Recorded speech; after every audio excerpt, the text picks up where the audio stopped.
Producers, welcome to the only free beat selling course on YouTube that guarantees you will make at least $1 million within the next 7 days. I'm just kidding. But this is a comprehensive beat selling guide for 2026 that can serve as a general guide if you are interested in starting to sell beats with the intention of turning it into either a career, full-time, or a supplementary income stream. This is not the same course that I've been talking about developing. That will be a little more advanced for people who have already gotten their feet wet with beat selling. And the reason that it hasn't come out yet is because, well, the YouTube algorithm has changed, which I'll talk about in this video, and the beat market has changed. And so getting into these specific algorithmic changes, SEO changes, EMS changes, etc., is taking longer than I expected because it feels like everything changed within the last 6 months. And so I wanted to make sure that if I'm selling a course, it's as comprehensive and as up-to-date as it possibly could be. Now, if you do want more personalized support, for example, if you want to talk to me directly, I have a link to consultations below. I also have a link for you to join the private Discord. Sometimes slots open up for the mentorship option. But either way, I'm on the Discord, there's Q&A, there's a community of people there that can help you as well. We collaborate on beats. I drop my sample and drum kits there for free, sometimes for all tier levels. So now that we've gotten that introduction out of the way, let's jump right into selling beats online. And let's start with, I think, the most important principle. So let's simplify selling beats online, because selling beats, yeah, great source of income, but easier said than done. And a lot of producers get paralyzed by fear because they complicate the whole thing, so they never even try. I just want to break that down using the funnel metaphor. Now, this is sales funneling, and the sales funnel is just a general marketing concept. At the top, you have awareness, also known as lead generation. In the middle section, you have lead nurturing, and then at the bottom, you have sales. So in a nutshell, what this basically means, it's not rocket science. You attract people at the top, and then you funnel them slowly or quickly is better, down to the point that they're purchasing. So in this case, this would be awareness that your beats exist. So that's traffic, that's getting ears and eyes on your beats. How do you do that? You get your beats in places where there are artists who potentially could want to buy them. Now, the method I use is the try everything method. That means, oh man, looking at all the places on the internet, places that I might not even know exist. Maybe you know of some emerging platforms like Blue Sky, for example. I just signed up for that. Blue Sky is a new social media platform similar to Twitter and Threads. Are there rappers on that platform? Of course. Maybe you should start posting beats there. You can do it, because like I said, my method is the try everything method, which is getting your beats in as many places as you possibly can without losing your mind in order to attract a lot of attention and test these platforms out, because you never know which platform is going to work better for you. Some of them might not work. So after a year, you abandon them and you focus on the ones that are working. But of course, there's YouTube. Thankfully, YouTube is not the only one, because YouTube's algorithm can be absolutely terrible. There's RapChat.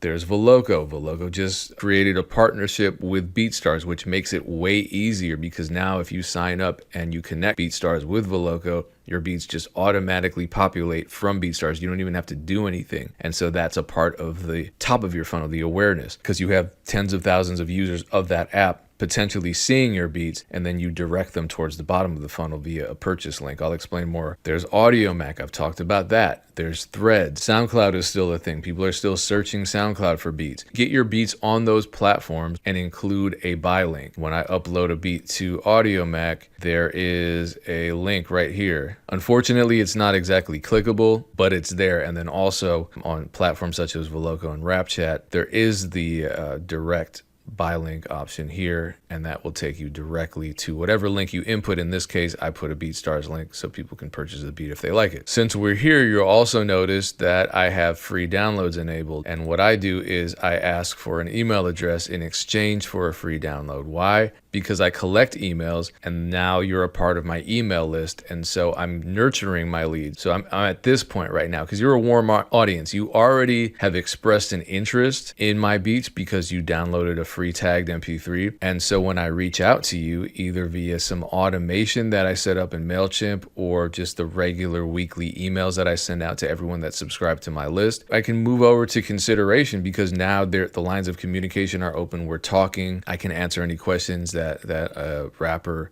might have about purchasing my beats. Through the conversation, we can cover all these additional layers of the funnel and kind of fast track our way to the purchase, because conversations are key. Honestly, a lot of artists, they just want to feel comfortable about spending money with a producer, because a lot of producers don't even check their email, let alone know enough about the music business to have back and forth exchanges. And if the artist has any concerns about the leasing terms or anything like that, well, that conversation is what creates that rapport, sets their minds at ease, and helps them make a decision. We're at the evaluation stage on that funnel. They evaluate your pitch, your sale, and they make the choice to purchase. So basically the funnel starts wide with your beats being everywhere. Then through your strategy, through your communication, all of that, you direct the audience towards the end of the funnel, which is the purchasing point, probably a BeatStars link. It's a simple concept. You get traffic, you direct it towards your purchase link, but in the middle part, that's where your system comes in. It takes time and experience to systematize those methods. So how else can producers make money off of their talents? Let's go back to that list. Number 2, custom/exclusive beats. If you have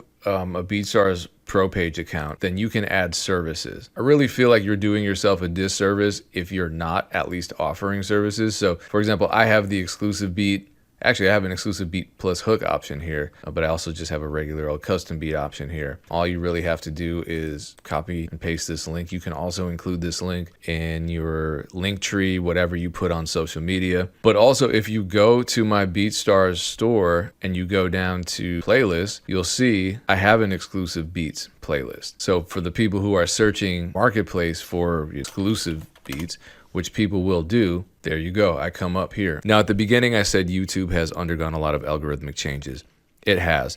A lot of beat channels are suffering because of that. However, YouTube is still probably the most important traffic source for the majority of beat sellers online. Not everybody uses YouTube. Some people focus on BeatStars promo. Some people focus on email marketing. Some people focus on funneling systems that they create through meta ads and other paid advertising options. The appeal of YouTube is that it's free. It's also competitive and it's also confusing. Now, here's some quick updated information for you. And these are 3 changes, 3 observations that I've made recently as far as selling beats on YouTube in 2026 is concerned. Number 1, we're seeing some producers losing their channels. So if you do start selling beats online, create a new channel with a completely new Google account. Don't link it to previous accounts. Link all of your socials. When you're setting up your channel, link your Instagram, your X account, your Facebook account, all the socials that you use, your beat selling website, of course. Add photos of yourself to the profile as well. Make it seem real. YouTube is cracking down on what they consider AI slop. And so if your YouTube channel appears as though a human didn't create it, or the content is just AI generated and not actually created by a human, then they might completely delete your channel, or at very least they might not prioritize you in the algorithm. Number 2, pick one single keyword niche. The era of uploading any type of beat on any given day and it potentially going viral is long over, unfortunately. YouTube wants specificity. YouTube wants you to niche down, but pick a keyword niche that is relevant to all of your beats. What I mean is have that conversation with yourself where you ask yourself, when I sit down in front of a DAW, what's the beat that I automatically make? If there are no external influences, if no one's telling me what to make, what do I naturally make? And then find a way to turn that into a keyword. For me, it would probably be soulful type beat, soul sample type beat, something like that. Even if I'm not using a sample, soul sample type beat, I make my own samples so it still fits in that niche, so that a person that's searching for soul sample type beat isn't listening to the beats that I'm uploading and thinking, nah, that's not relevant to what I'm searching for. Number 3, this is a big change. Now it goes back to AI. AI is taking over everything. If you search on Google for anything, it's effectively a Gemini search. If you watch my channel, you know my reservations with and concerns about AI. Here's one way you can destroy the environment by using Gemini to give you some guidance on your YouTube channel keyword niche. So what I did was I typed, I'm starting a new YouTube type beats channel targeting the following keyword niche, whatever, R&B sample type beat. This wasn't for me, this was for someone else. Please suggest titles, tags, and descriptions for my channel that will rank me highly and increase my views. Again, keep in mind that YouTube is owned by Google. So Gemini has particular insight into how the YouTube algorithm works. So they've created this entire plan for me for this exact keyword niche. They give me, 4 different options for a keyword to use, and I would pick one and really try it out for a while and see how it works. And if that doesn't work, then try another one. But give it some time, give it at least a month or 2. the description as well. You know, it's telling you the order. It's laying the entire format out for you, down to the structure. All you have to do is plug and play. It gives you the keywords, the hashtags. It gives you the tags. This is just based on, I think they're reverse engineering what other successful producer type beat channels have used and have done. And so if you're out of ideas, or if you just need a guide to get started, this is one way to do it. Otherwise, you could just reverse engineer it from another channel that seems to be doing well. Just make sure above anything else that this is a relevant keyword for you, and it's something that you can continue to make beats within, so that you don't get burned out, so that it's not unsustainable, and so that you don't give up after a month or two. So now let's talk more about YouTube. This is just my update. So if your views are low, or you're scared of demonetization, or you're a complete beginner, listen up, because I'm going to tell you the 8 biggest changes of the YouTube algorithm. Starting with change number 1. Gemini. So it's fully official, okay? The YouTube algorithm is now powered by Gemini AI. Now, for those of you that don't know what Gemini is, it's pretty much Google's ChatGPT. And the job that YouTube gave Gemini is to analyze videos. We saw this coming. I mean, there's this gold rush in the AI space, and Google is at the head of all that. My prediction is that Googling something will be entirely replaced by Gemini. So that means a lot of people who are searching for your videos, either your beat videos or your tutorial videos, are going to be finding results via Gemini. So Gemini is going to have, you're going to have to optimize your videos so that Gemini suggests them to people who are searching. How do we do that? Couple suggestions. He actually brings this up at the end. So let me go all the way to the end. Number 8, which is descriptions. For the description of your videos, you now have to add a lot of knowledge, a lot of information, a lot of educational value. You know, instead of dropping 5 paragraphs or a shit ton of tags, just tell Gemini straight up what your video is about. Go on Google,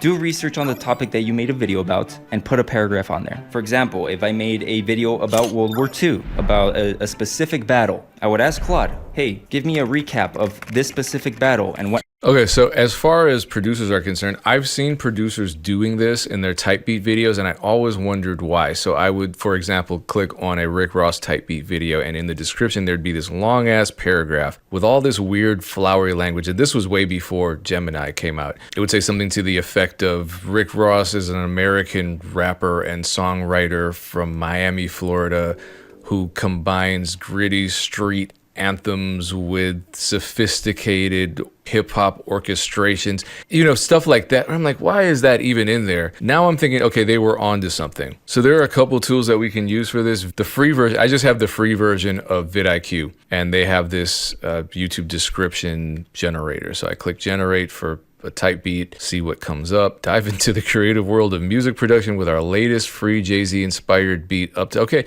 so like this is probably good, and you can copy and paste this into your video description because this is something that Gemini can process. Whereas if you just fill it with tags, I'm not saying you shouldn't do this, but if you just fill the description with tags, Gemini is not going to be able to parse through those in the same way. YouTube also does this for you. If you go into the inspiration tab in YouTube Studio, it will suggest ideas for video content for you. So for example, if I click on, oh God, more AI, it's basically going to guide me through creating a fully optimized video for YouTube, and it's even gonna write, this is all AI of course, it's gonna write the hook. So this is the script that I can read at the beginning of my video. It's gonna include an outline. So this is all stuff that I could potentially include in the description without even thinking about it, so less work for you. Number 2, trust score. This has got to be one of the biggest changes that I've ever seen on YouTube. So this is the easiest way to explain trust score. You want to prove to the algorithm / Gemini that you're a human. You know, with all of these new AI tools that create videos for you in the click of a button and all of these content farms, YouTube is now more strict than ever when it comes to like your profile, right? Your Google profile, what you do. So now it doesn't even matter how many views your YouTube channel gets. It doesn't matter how many subscribers you have. If Gemini doesn't think you're human, it's going to 360 no-scope your channel, as in termination or demonetization. And this change was done about 2 weeks ago, which is why you've heard so much news of people getting their channels taken away. But I think I found a solution to this, which takes me to number 3, the age of the email and the age of the YouTube channel. This is weird. If you're a beginner or you're starting from scratch again, my advice to you is to start posting on a YouTube channel that was created over 5 months ago. The older the YouTube channel is, the better. This shocked the hell out of me. For the entirety of 2025, we've been told that new YouTube channels are getting prioritized, and we've seen new YouTube channels blow up overnight, and we're like, how are they doing this? I guess that's all changed according to this video. So that means a couple of things to me. I'm not going to tell producers to not create new YouTube channels. But what I used to tell people is stop trying to revive dead channels because all the wisdom told us not to. Apparently that's changed. And it's ironic that Gemini AI is now penalizing new YouTube channels because they suspect them of being AI generated and botted, which is what world do we live in right now?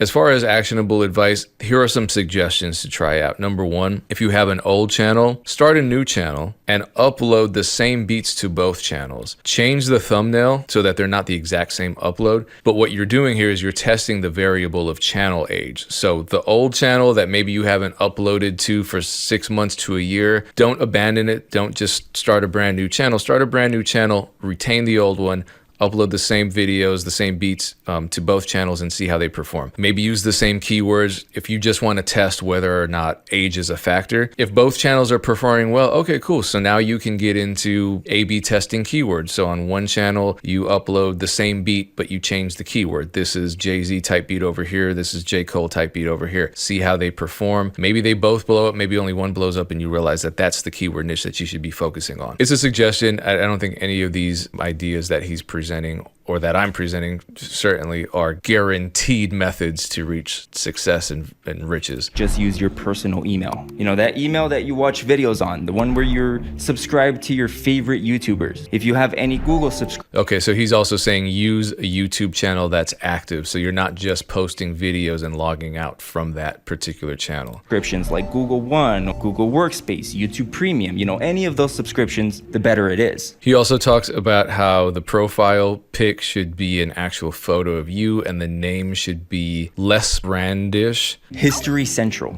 Instead, I would name it Carlos Romero, my name. Or Romero in Time. So just make your YouTube channel your actual name. I could name a channel Pain Soulful Beats, for example, and then I'm not using my government name. Related to that is his suggestion to, and you should be doing this anyway, but check it out. Number 5, that is social media link. Now again, let's go ahead and say I create a YouTube channel in the history niche called Romero Goes Back. Well, in the About page, I'm going to create a Twitter or X account, an Instagram, a LinkedIn, a fucking website with the same exact name, Romero Goes Back. You know, and that will give even more concrete evidence to Gemini that this is a personality account. That's pretty extreme. That's pretty strict. If you're that dedicated, maybe that's a good option. I don't know about creating a brand new social media for a new channel, but changing the channel to more closely resemble your social media handles could be helpful. Channel trailer he talks about. This is interesting. Uploading patterns. What I found is that daily uploading from the jump is not something you want to do. Crazy, because we were always told to upload every single day. Honestly, back when I was uploading a beat I guess I'm still uploading a video every single day. When I was uploading a beat every single day, now I'm doing like 2 at once. That was what changed my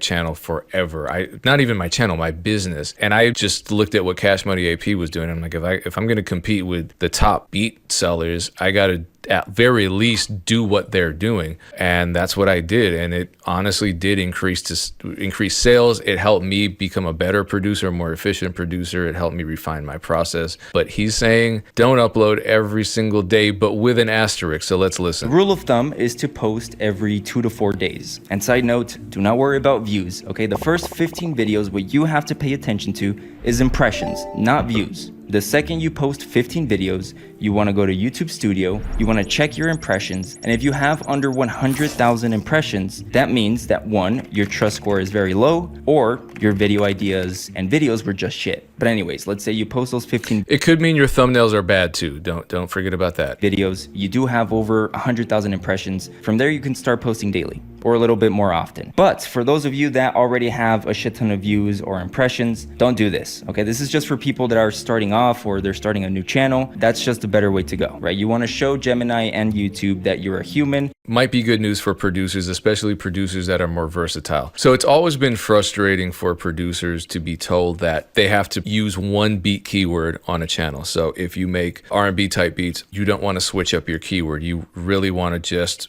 post beats under the title R&B type beat and dominate that keyword. Now, if you're starting a new channel, apparently you're not supposed, according to this video, you're not supposed to upload every single day. So what you could do now is lighten your load a little bit. On one channel, post 3 to 4 times a week with an R&B type beat. On the other channel, post the other type of beat that you like making. Maybe you make hard trap type beats or boom bap type beats. So now you have put your eggs in different baskets. This might take some pressure off of you because you're not forcing yourself to create something every single day in the same genre, in the same style. I also really want to emphasize analytics. They're here for a reason. YouTube will show you particularly intros that perform well.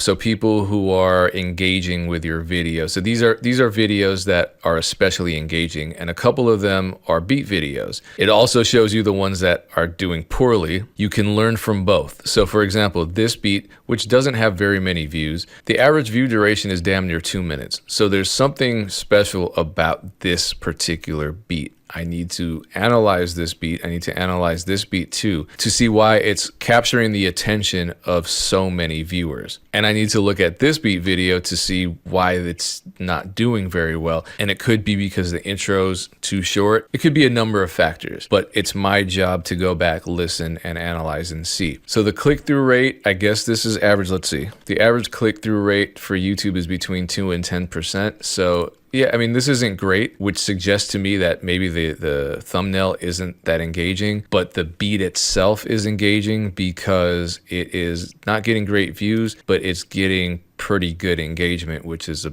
big deal.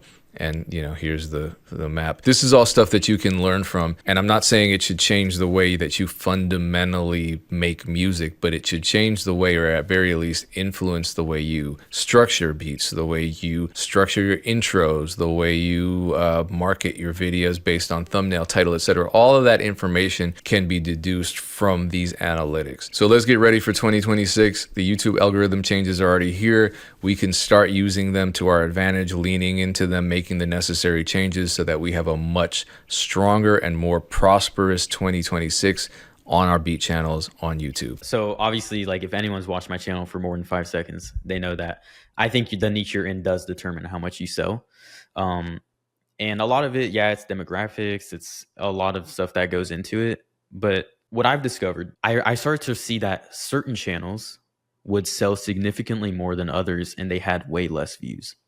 And so I've kind of coined this term, like the micro niche type beat channel. I think this is really where we're headed, and especially going into 2026, this is going to become like very popular because I'm sure all kinds of producers that have like 3 followers are going to start selling a course on how to sell or how to start a micro niche type beat channel. But I definitely think, because I've had a channel that got 500,000 views in the first month of me starting it, and that was on Nardo Wick type beats. It made me about $5,000. I had a country channel that had not even a third of 1,000 subs. It had like 300 subs. That channel made me $5,000 as well, and it had 70,000 views. So it's like definitely, and that was in the country niche. So yeah, it's pop. It's completely different genre, but I definitely think there are certain niches that definitely sell more. For people that don't really want like 50,000 subs or 100,000 subs, don't want to go through all that grind work, I think that's where we're definitely headed. So when you say micro niche, what do you, so Nardo Wick type beat is a micro niche for you, or would you?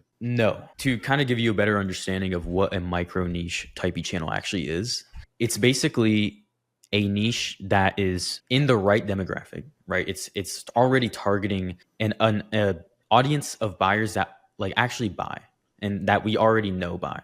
You know, pop beats sell a lot. R&B is a classic that just sells consistently and has forever.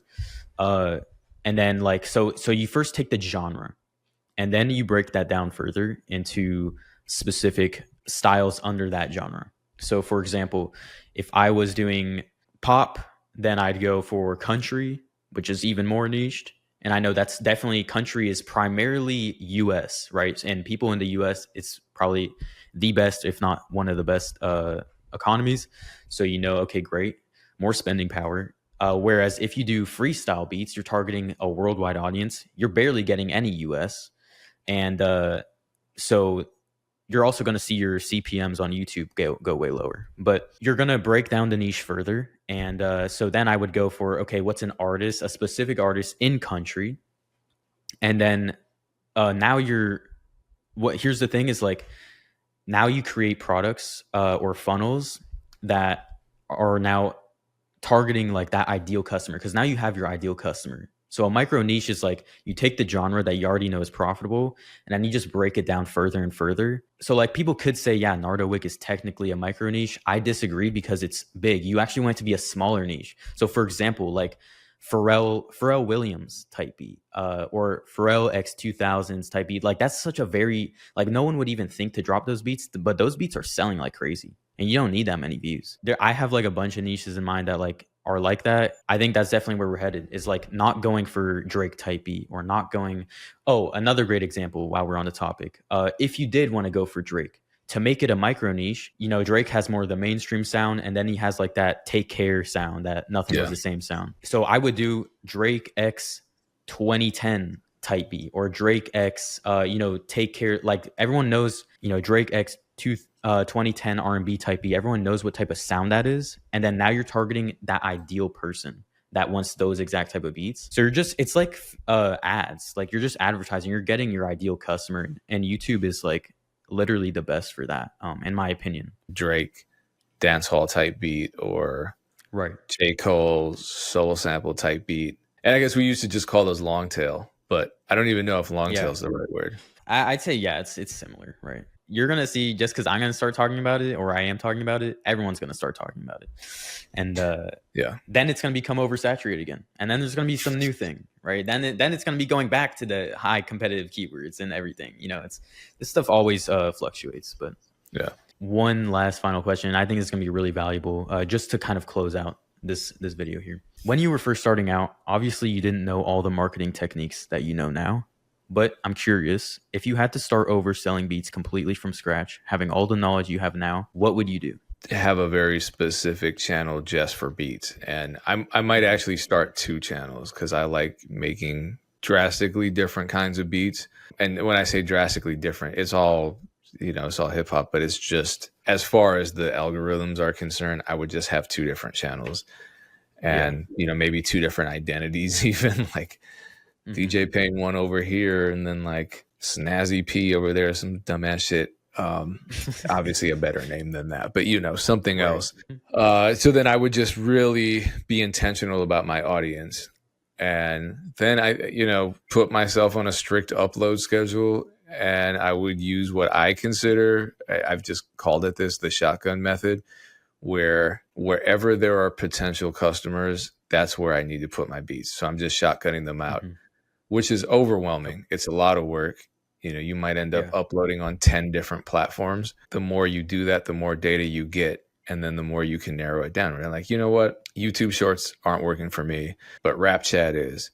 SoundBetter hasn't approved my beat selling application, but Audio Mac is doing well for me. I'm getting 1,000 plays on every beat, so I'm going to double down on the platforms that are bringing traffic, and then just scale that up. So that would be my biggest thing, just trying, because there are so many different, not just platforms, but surfaces on each platform where, you could upload a reel and a regular long form YouTube upload, and or not a reel, a short, and the short might perform better. But hopefully that's funneling back into the reel, because it's damn sure not making much money, because YouTube has made sure of that. That's why that's why they're promoting them so much, because they don't have to pay anything. But they suck money wise.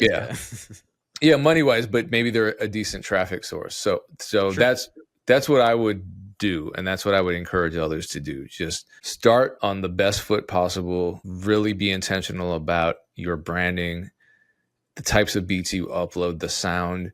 And how you're labeling them, so that you're, because there are people out there who are just like, I'm just gonna call it Drake type beat because that's what's popping right now, but I got an R&B beat, and it's like that's not how that works. People are gonna be upset when they click on that beat, and it's labeled future type beat, and it sounds like Tina Marie. You know what I mean? Yeah, no, exactly. It's misleading, right? Yeah, and it doesn't work. I think people just misunderstand. Obviously, the term type beats is the most misunderstood term in the producer community, period. Right next to mechanical royalties. That was really good advice. But what's an easy way to have your channel get more beat sales, even with low views? Now, all these other producer YouTubers don't really talk about this, but I thought I'd share it with you because it's super, super crucial for actually building a sustainable hype beat business. Okay, so how do you do this? Well, you target a more mature or serious audience, right? Believe it or not, but 16-year-old kids freestyling at 3 a.m. instead of doing their homework do not buy beats. This is why I touched up earlier on the R&B niche, because this niche, number one, it targets more females than any other niche would, right? It targets singers, which buy more beats. And R&B usually targets an older audience. Now, obviously, I'm not talking about like your grandparents old. I'm talking about just more mature. So like, 25 to 45, right? And people that are a bit older typically just have more money available. If you just think about it logically like that, then it actually makes more sense to go for a niche that targets a more qualified audience, right? Because you'll make so much more money without needing to get millions of views every month. So you're probably thinking, okay, what are some niches that target artists that actually buy beats? Well, I'll show you. First, we have Meek Mill type beats, and Meek Mill type beats are kind of more like that sad Drake R&B type beat. They got some emotion in it. They definitely got some pain in it. But I wouldn't say it's like traditional rod wave type of pain. It's more of like a R&B type of pain. And they also have like some soulfulness in it. And soulful beats really do sell a lot. So Meek Mill is a super, super good keyword. See, and this is interesting because I think a lot of producers would have never thought this. If you ask them what the top selling beat niches were, they would probably name some younger rappers that are trending right now. But I'm happy he's talking about these niches that aren't necessarily going to get you millions or hundreds of thousands of views on your videos, but that are much more viable than, say, some of these more trending beats. And there's another video that picks up on this topic from an entirely separate producer. It's an Italian dude named Daniel Parisi, and he talks about a lot of stuff in this video. This is a masterclass. It's over 2 hours long, but it's a free video. What he covers in this video is how to research which beats are trending, and he is giving you information on both trending beats and beats that will sell. There's a difference. Yo, so this beat that I just posted today, this beat right here,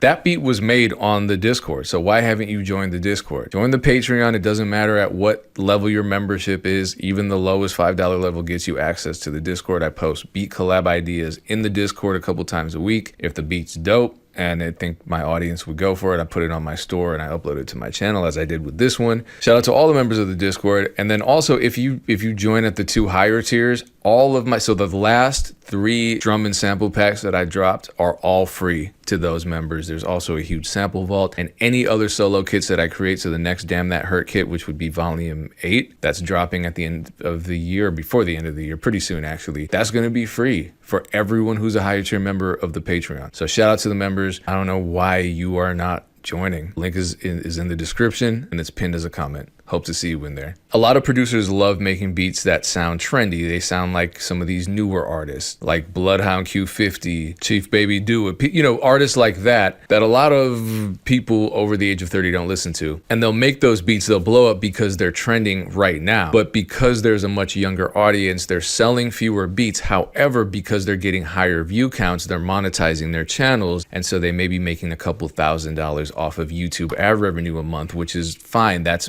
could be their goal. They might make more off of the ad revenue than they are on the actual sales. I don't know if it was this exact video. I think it was, but I'm pretty sure. I mean, it's 2 hours. Watch this. I recommend it. It's long, but if you're serious about this, 2 hours is nothing. You can watch it a half an hour a day for 4 or 5 days. He does talk about free for profit beats, and I was always thinking I would never do that. There's no benefit, but this kind of changed my mind a little bit, because if you optimize a free for profit type beat SEO tag correctly and say your video blows up and you get 500,000 views on it, according to Google AI, it could earn you anywhere from $1,000 to $4,000 or more. So that could also be a strategy that producers who make beats that are appealing to current audiences, younger audiences that may not purchase the beats, are using to make money as they showcase their art to the world. So I've used Google Trends before, but this is a much better breakdown. So let me show you Daniel Parisi's breakdown on how he uses Google Trends.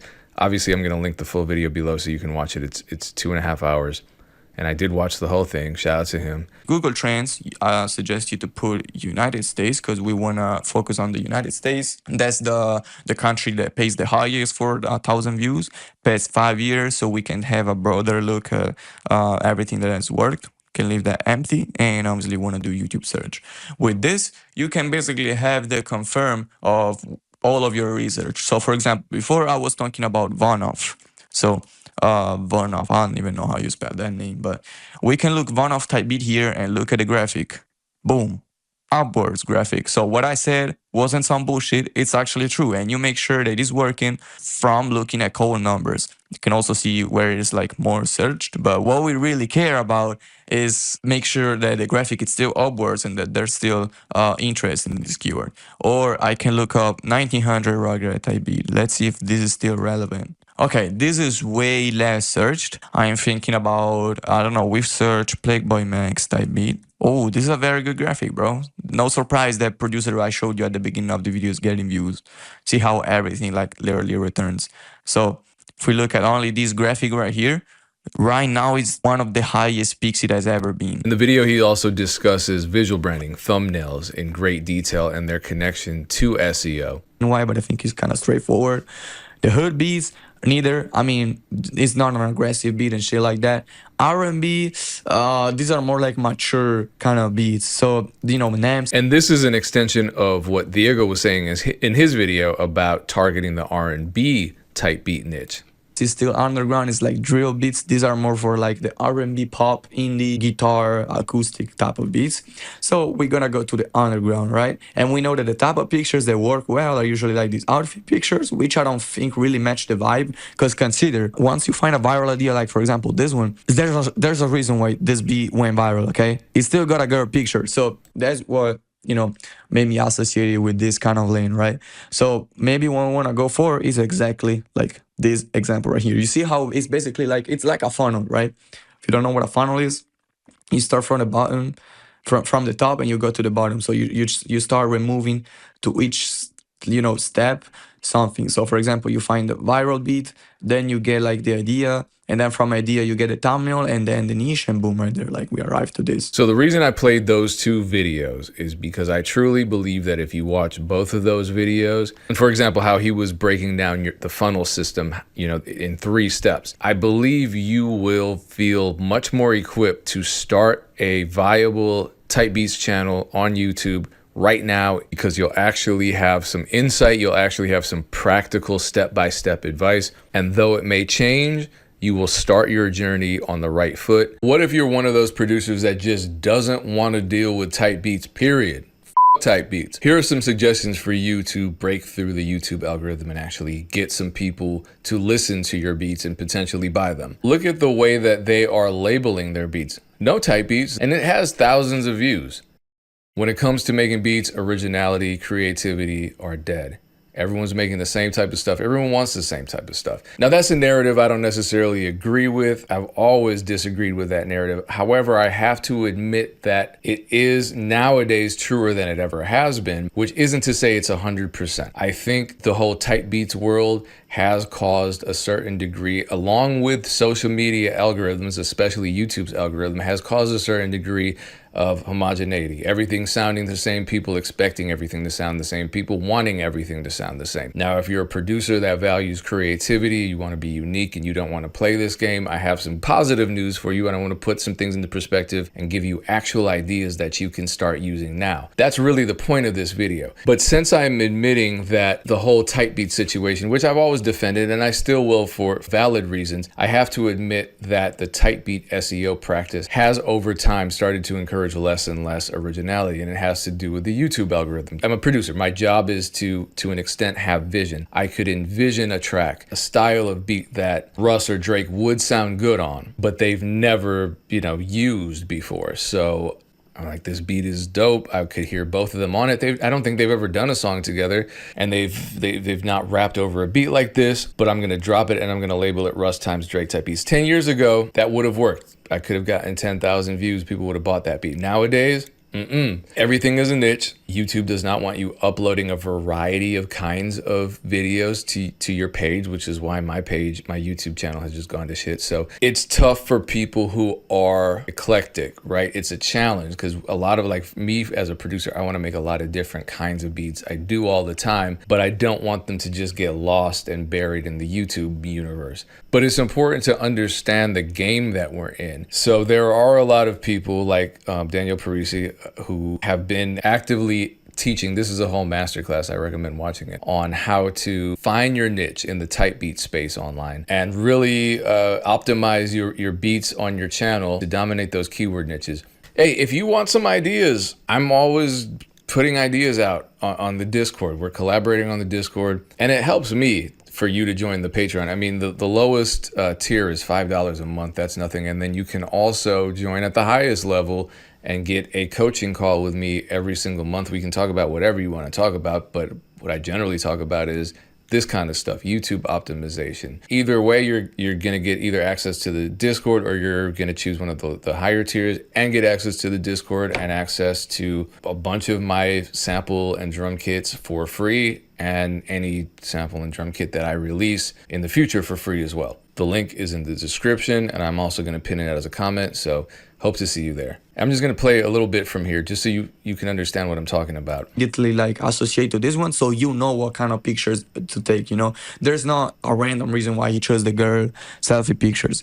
He couldn't have chosen the fucking, I don't know, freestyle pictures like this. Make no sense. I think it's So here, not Diego, I'll talk about him in a second, but Daniel Parisi is explaining visual branding for type beat channels, and he's categorizing them. And he's not the first person to do this kind of research. I'm going to mute him, but just look at what he's showing you. He's showing you how different keyword niches all have similar photos, all have similar artwork, visual branding. The reason is because YouTube is analyzing your videos, and they're not just analyzing the keywords in your titles, they're analyzing your thumbnails. They are analyzing these. And so if you play the game right and your thumbnails in a specific niche, so if your keyword niche is NLE Chopper type beat, right? It wouldn't make sense to have all those cutesy little aesthetic girl thumbnails. It would make more sense to have these types of thumbnails. Why? Because one, that's what people are expecting. And two, YouTube will start recommending your videos if your thumbnails are similar to other beats targeting that same keyword that are performing well. And that's a benefit to you. You want those people to have in their little recommendation section your beats lined up, ready to go, so that you can gain a new audience member, and then hopefully those people listen and they buy your beats. But isn't that encouraging homogeneity? Yeah, absolutely, because you have to look like what everyone else is doing. I know Diego talks about this stuff too. Diego Torres on his channel, I recommend his channel too, but he'll talk about finding new keyword niches that people are searching for, but where there's not that much competition. And what he does, this is his strategy, and you can copy his strategy, and this is just one of his strategies, is I saw a recent video of him talking about this. He'll just create a new channel. So going back to Daniel's video, this whole channel is all NLE Chopper type beats, because YouTube is kind of forcing us to do this, right? Maybe you don't want to make the same kind of beat every day. All right, upload 3 NLE Chopper type beats if you like making that kind of beat, and then have another channel for 90s R&B type beat, something broader, or 90s sample type beat, or R&B type beat, abstract type beat. Because a type beat can be anything. It can be weird type beat. Those are all search terms that people are actually inputting into YouTube to find new beats. So that's good news, because the bad news is that YouTube is forcing us to basically put our sound in a box. Now, some boxes are wider than others. Like I said, boom bap type beat is a little wider. Soulful type beat, that's a wider box than, say, NLE Chopper type beat, because that's a very specific artist. But even when we're talking about artists, think about artists that are more versatile, like Drake type beat, J. Cole type beat. There's a lot more versatility within that keyword search term. The problem is still that, generally speaking, people who are searching for a J. Cole type beat are probably expecting something that's mid-tempo, soulful, hard but gritty drums, even though he's rapped over a lot of different types of beats. So he's rapped over boom bap type beats, but it would probably be smarter to, if you are creating boom bap type beats, to just label them as such rather than J. Cole type beat. Or if you make a Drake type beat that is housey or dance hall-y, that you just add those terms, add Drake times dancehall type beat, something like that. That could be helpful.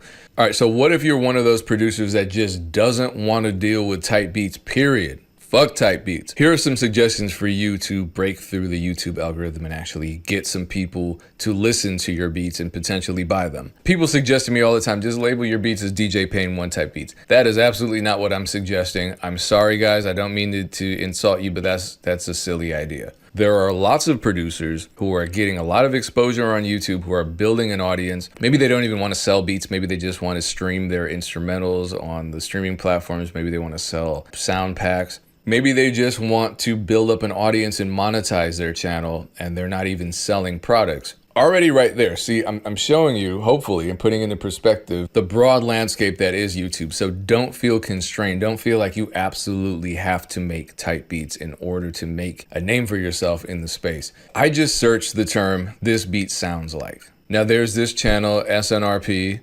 Snurp, and they are selling beats. But look at the way that they are labeling their beats. No type beats. They're saying, "this beat sounds like a love letter you never sent." And it has thousands of views. Same with this one. "This beat sounds like a memory you never want to forget." Okay, and look at this. "This beat has chosen you." This is an outlier. 132,000. Jeez. I can't play it because I don't want to get demonetized. Oh, there's a cat. Now I want to hear it. I don't want to get demonetized. Holy, look at that. 3 months ago. This is amazing. You know, shout out to them. And they're the only ones doing it. They're the only ones, as far as I can tell, on the first page that are being not just visionary. I'm sure their beats are great, but in terms of their SEO, in terms of their marketing, they are visionaries. Let's look at their channel, actually. Hopefully they're not upset that I'm encouraging people to get inspired, not copy them, but get inspired. You know, it's a crapshoot. Not all of these terms are going to catch an audience, but the beautiful thing is, once they build up a large enough subscriber base of active people that are fans, then they will likely end up getting consistent views every. There's James Baldwin. Yeah, I mean, this is all very abstract. They're not constrained.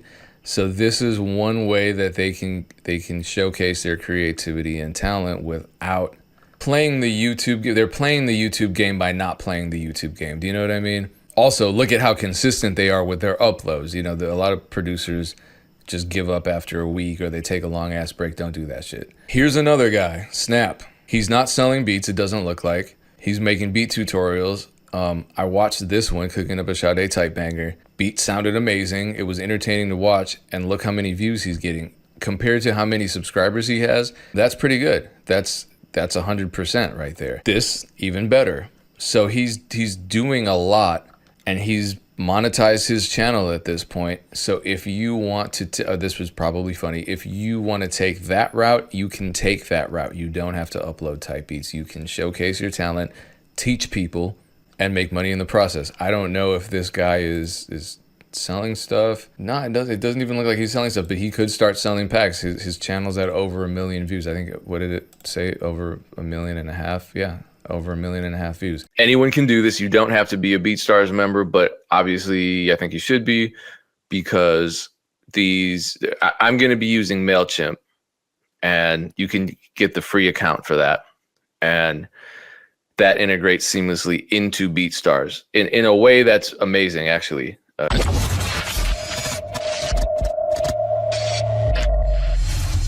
Let's be honest, you're not gonna find these videos anywhere else. Why?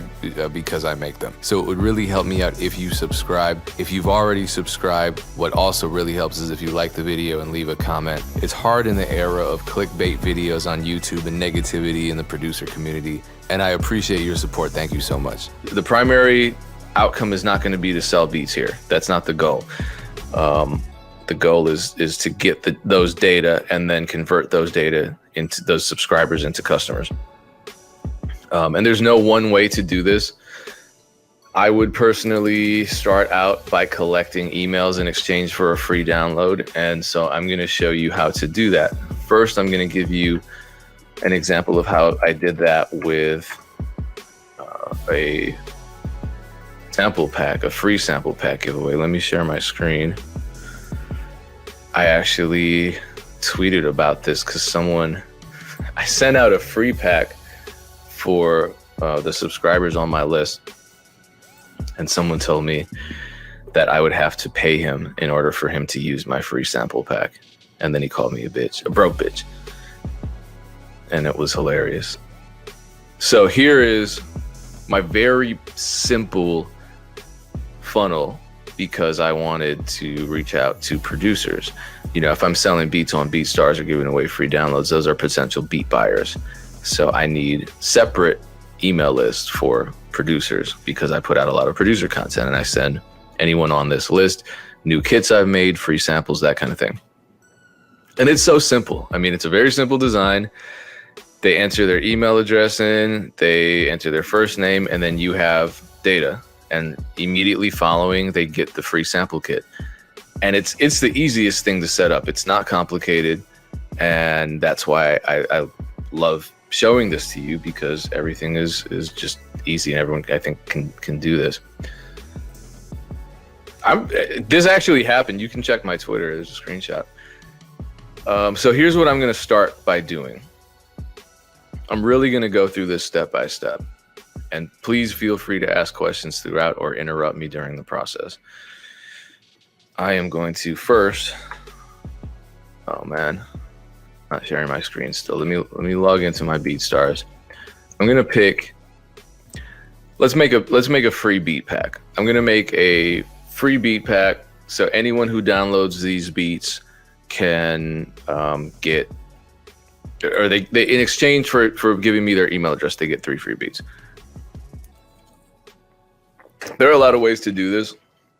I'm going to try to keep it all within the BeatStars platform, in terms of the downloading and stuff, so you don't have to deal with third-party upload sites, because they get weird.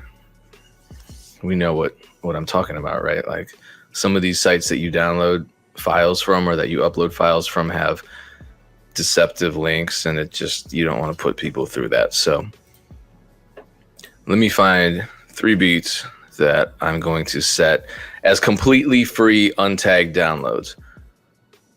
Now, if that makes you uncomfortable, take a deep breath. I swear to you, this is not going to destroy your career.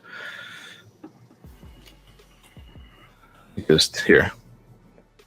So here's a beat. It's a free download, but oh, okay. So this is free, untagged. We're already good. Normally, I do yes with voice tags, so we're fine. So I'm gonna get that. I'm gonna grab that beat. Grab the share link. Grab the share link. That one. Another beat. I'm gonna edit this beat so that anybody who wants it can have an untagged version. Save it. I'm moving my screen around and now I can't find the save change. There we go. Grab that link now. I'm moving my screen all over because this camera's in the way. Sorry about that. I'm going to do the same for a third beat. And you know, there's no magic number to how many beats to give away. Some people like 5, some people like 1. If you're KE on the track, make sure that they're all platinum certified beats, whatever those are. Yes, untagged, capture email, save changes. Oops.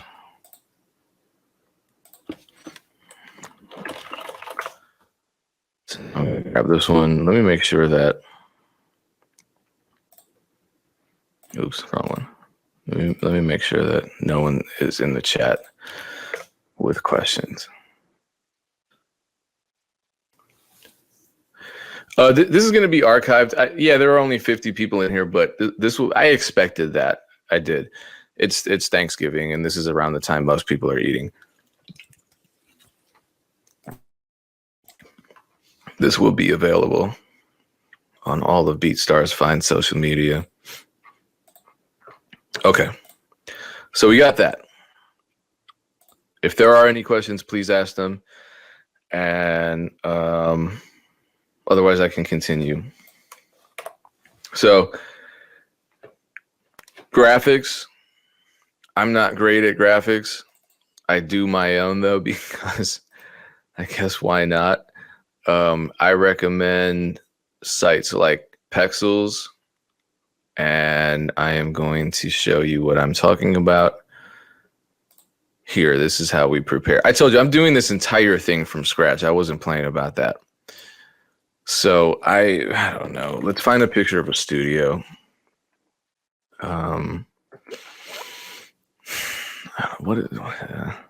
Some of these look cool, some of them don't. I guess I don't have to obsess over this because I'm just, using this as an example. Okay. So I'm going to download that, and I am going to switch over to Photoshop. If you can't use Photoshop, that's fine. Grandtastic Beats suggested using Canva. I suggest using them as well. I recommend Canva. They have great templates, so you can use them for this kind of thing. Graphic design, simple graphic design. And so I'm comfortable with Photoshop, so that's what I'm going to use. I'm going to use Photoshop.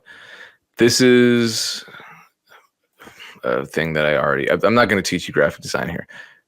I'm not good enough at that. But I'm going to create a simple design for this 3 free beat pack here. I'm going to bring in what I just downloaded from Pexels. And I don't know, I just want something simple, but something at least appealing enough or not trash enough to pass as a appealing cover. So let's just call it 3 free platinum beats. Please don't do this. This is a joke. Don't actually do this. I did sell this beat to Tiger for $30,000 though. Hold up. There we go.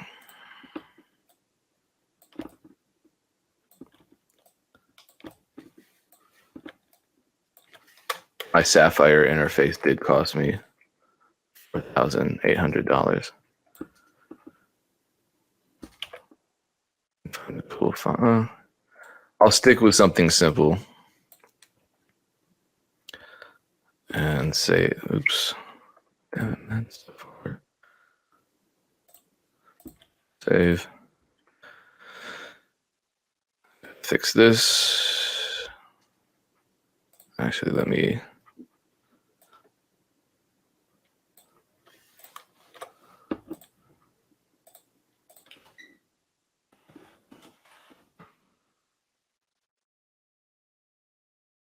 I'm sure this is the highlight of your holiday, seeing me struggle through Photoshop.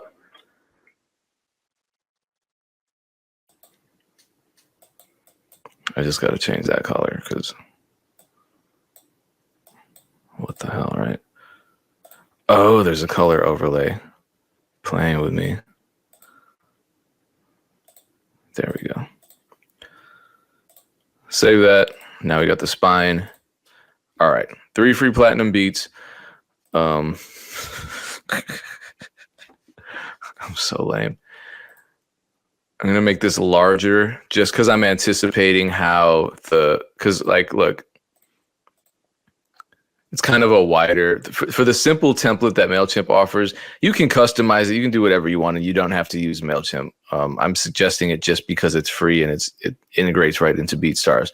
But this is kind of a wider image, so that's why I put 3 of them side by side. So I'm just gonna do that again. I'm going to expand matter of fact, I'm just going to use this as a template. So I'm going to copy the image here.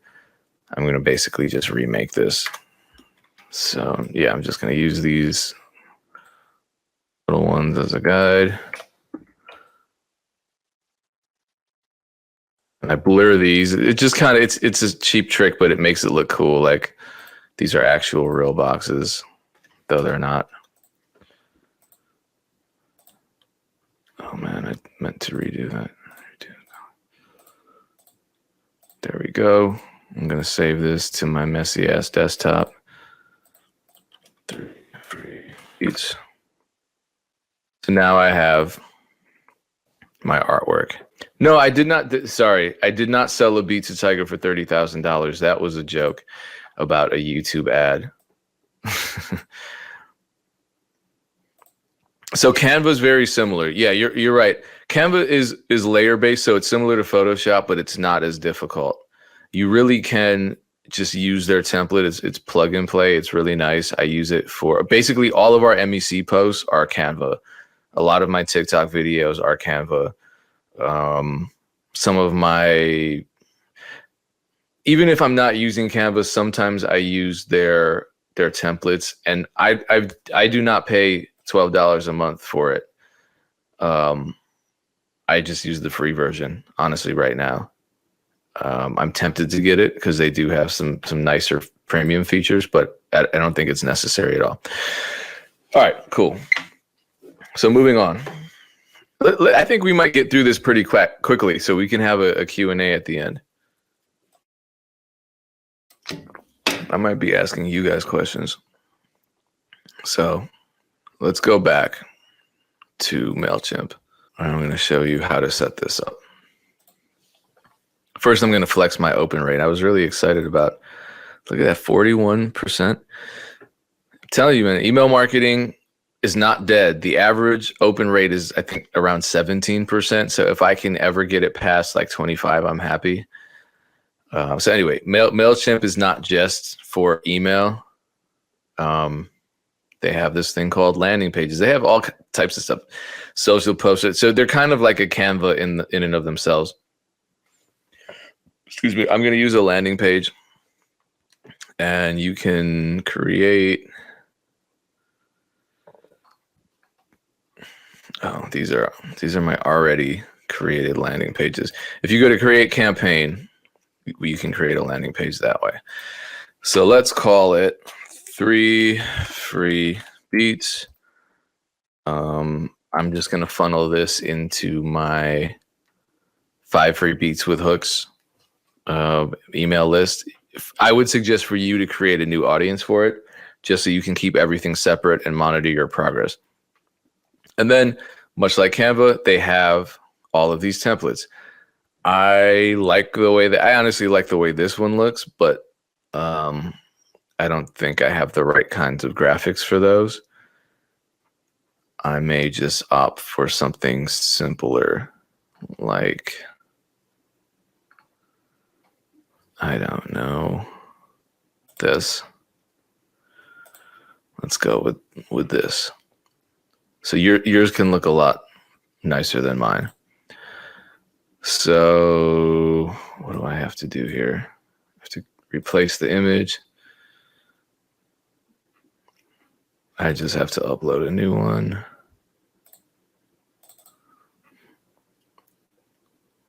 My internet is very slow today. It's all of the gravy. Okay, cool. So we already got this. We talked about copywriting, not copywriting in the sense of protecting your intellectual property, but in the sense of writing copy. Who was it? It was my guest from last week, right? Was it him who suggested the Russell Brunson book about copywriting? So we can talk about creating enticing headlines.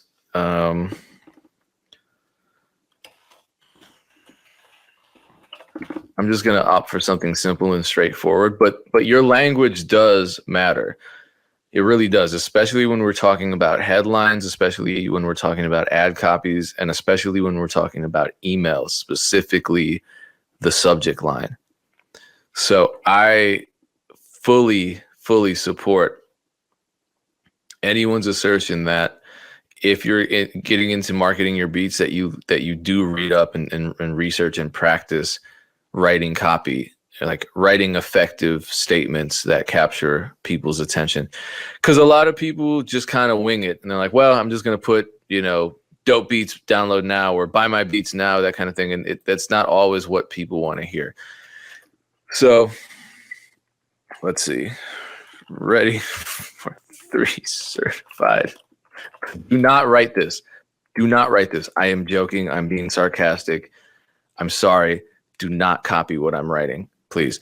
Because this is, I'm just going to stop joking. What would I actually write? Let's see. Let's see. Download 3 professionally. This is a weak copy. So I'm being a little more serious now, but don't do what I'm doing right now. Give it more thought. I'm just demonstrating something.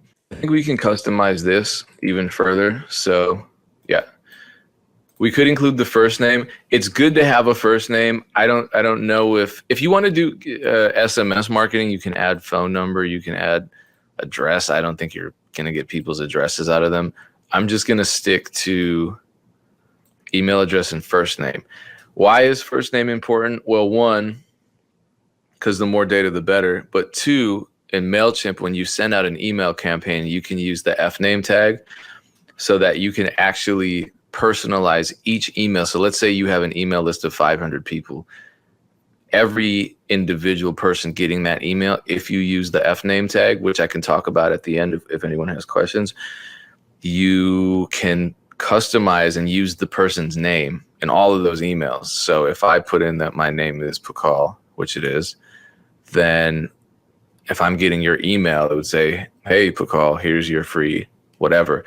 And not only will that make me more inclined to click on it because you're using my name, apparently, according to MailChimp, I don't know, but according to a lot of people, actually, if you use first names in like subject lines or, oh shit. Okay, I thought I wasn't sharing my screen. Oh my God. Whew, almost had a heart attack. If you use subject lines in the email marketing, then your emails are less likely to go into spam. Let's see. There's a bunch of stuff going on in the chat. I use Z Game Editor for YouTube. Oh, we're talking about some whole other stuff. I pay for MailChimp. So the way MailChimp works is you pay based on how many subscribers you have. So as a matter of fact, let's just look at what MailChimp's pricing is. I'm going to share an entirely different screen now. Let's look at what their pricing is, because it's kind of one of those things where until you need to pay for it, you don't have to. And once you need to pay for it, you will gladly pay for it. So let's see what MailChimp's pricing tiers are. Because if you get the free, right, you get up to 2,000 subscribers. So once you exceed 2,000 subscribers, and landing pages are included in the free account. So what I'm teaching you can do with the free account. Once you pass 2,000 subscribers, you're probably going to want to pay anyway for some of these more advanced features. And because you're going to be getting more subscribers, please tell me if anything that I'm doing is confusing. It's a big jump into, I think I pay around 140 a month, 140, 150. The other thing too is, say you have a bunch of subscribers, right? They're not all going to be active. So you have to, we can talk about this at the end. I regularly delete inactive subscribers because I'm not trying to pay for people that aren't actually reading my emails. You know what I mean? And those either they've blocked me or they've thrown my emails to spam or their email addresses were fake or they're inactive or whatever. I don't want to pay for those. So there's a way to do that. Okay. Cool. So this is kind of it. I can customize the background. I can make it great. I can do all types of stuff to the background. I don't necessarily think, I'm doing the wrong background. I don't necessarily have much insight into which colors people find appealing, but I'm sure there is certainly research on that. Background color I can change. I have a feeling I'm just gray isn't bad. I don't think that looks terrible, but I also don't think I'm going to win any sort of design trophies for this. So let's go back to this form, because this form is important. What am I doing? What is this? Oh, that's kind of slick. I like the rounded corners. The form is important because obviously once people click subscribe, something specific has to happen, right? So what is going to happen when they click subscribe? So the send to, this is what happens when they click subscribe. So you may get a confirmation. You can send them a confirmation message. You can send them to another landing page. You can send them to a website. This is one way to get people. Remember I set those beats to free download. This is one way. You could also create, I don't know, like a Google Drive link with the beats there, and they can just download them. That might be the simplest. But I'm just going to do this. This is another option. It's an extra step, but I can say, thank you. Here are your free beat links. Click the download arrow by each one for a free untagged free beat 1, free beat 2, free beat 3. Alternatively, we can send them to a website, and we just put the website in there, and that can be an entirely different page. It could be a Google Drive link straight to the download. But it doesn't matter, because once they've signed up, once they've clicked that button, you have their email address and they're added to your list. And now you can send them regular updates. You're in contact with them. You have their information. Now, I'm going to check the chat again, and I'm going to talk about what we can do with this moving forward. So let's see what's going on. Inactive means not opening. It can mean a lot of things. I'm going to talk about that. We're going to talk about that. Happy Thanksgiving. The MEC blue, that's Dame. I didn't pick that, but I like it. Do you specify anywhere that these beats are free for nonprofit use, or are they free for profit? It's completely up to you. You can set those terms. I would encourage you to make that clear in your landing page. I didn't do that just because I'm showing an example. So I'm not telling you how to run your business. I'm just showing you the system to use to get people to sign up to your email list. If you would like to make them free for profit, I think that's probably a more appealing pitch than saying, okay, you can download these untagged beats, but they're just free for nonprofit use. That's kind of like what everyone's doing. So 3 beats free for nonprofit as MP3 versions.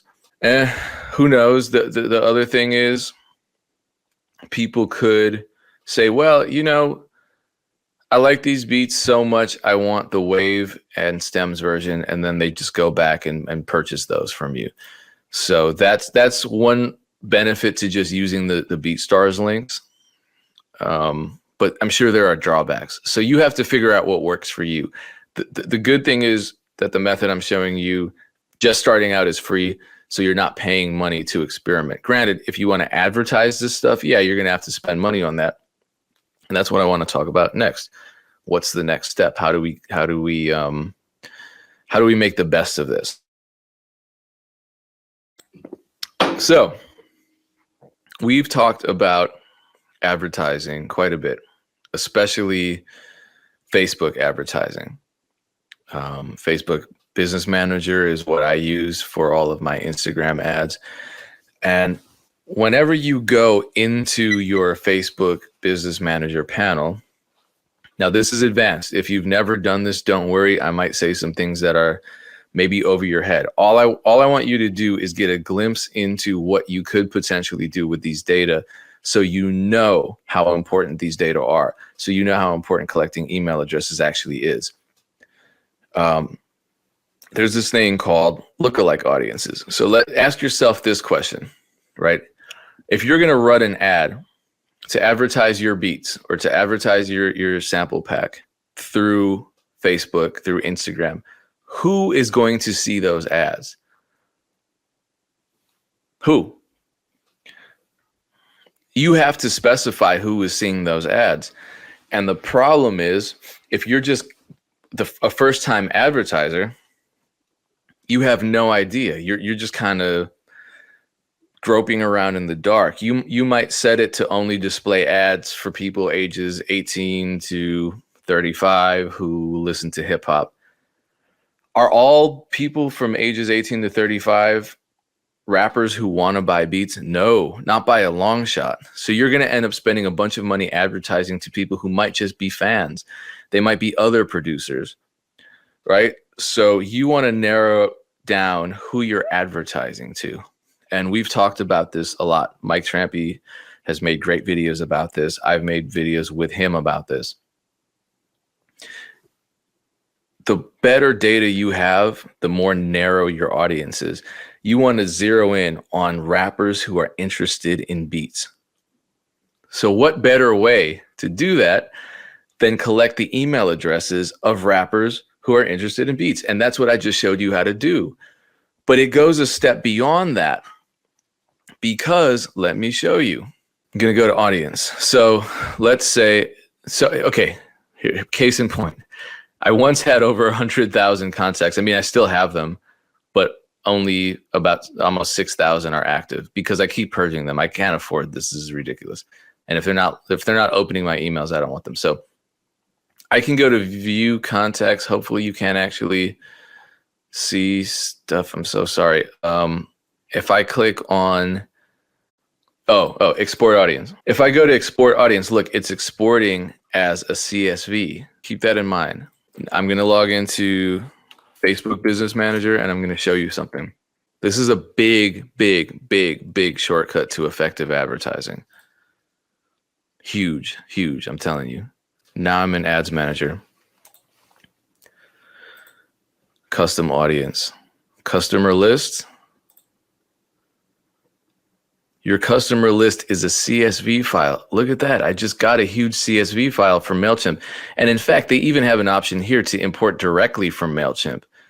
Guess what you can do with this? So now we're getting into some more advanced topics when it comes to selling beats and just marketing in general. Email marketing, that takes time.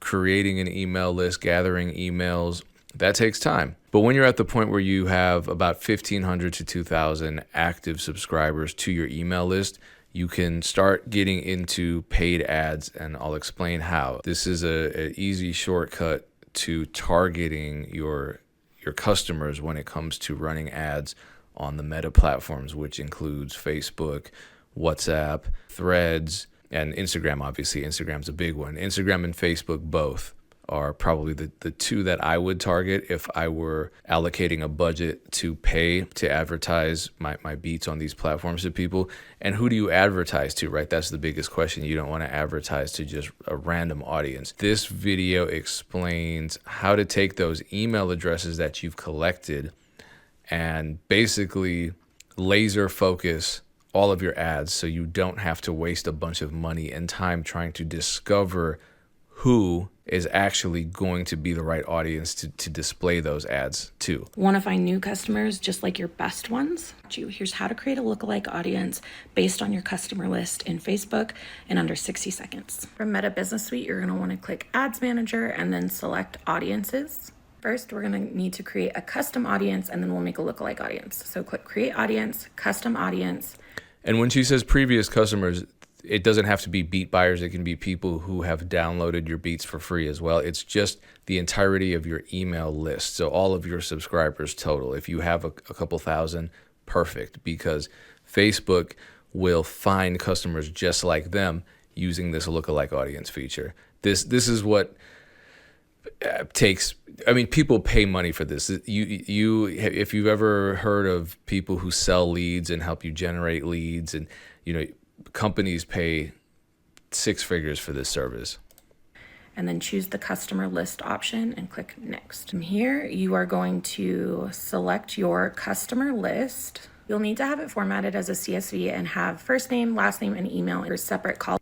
And you can do this directly through BeatStars or through MailChimp or Aweber, where you just export your subscribers list as a CSV file.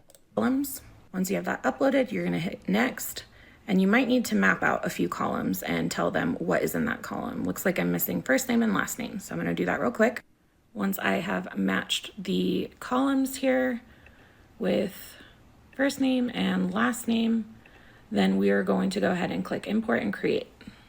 Once it's done processing, then we can click here and click create a lookalike audience. So you're going to choose the source here with the file you just uploaded, and then you're going to put in the region or country. I'm going to put United States. Now here's where you can choose the percentage of your lookalike audience. A 1% audience is going to be the most similar to you and it's going to be the highest converting, but you can also do 2 to 3, all the way up to 5%. So choose how close you want your audience to be to your existing. For this example, I'm going to choose 1%, and then I'm going to click create audience. And there you go. Now it's all ready for you to use in your next ad. That was a great video because it was just straight to the point. You create the lookalike audience, you start running the ads, and rather than running ads to people who may reject your audience, because that's what initially Facebook would do if you're just running ads to a general audience of, say, hip-hop fans, how many of them are actually hip-hop fans who rap or sing and who are looking to purchase beats?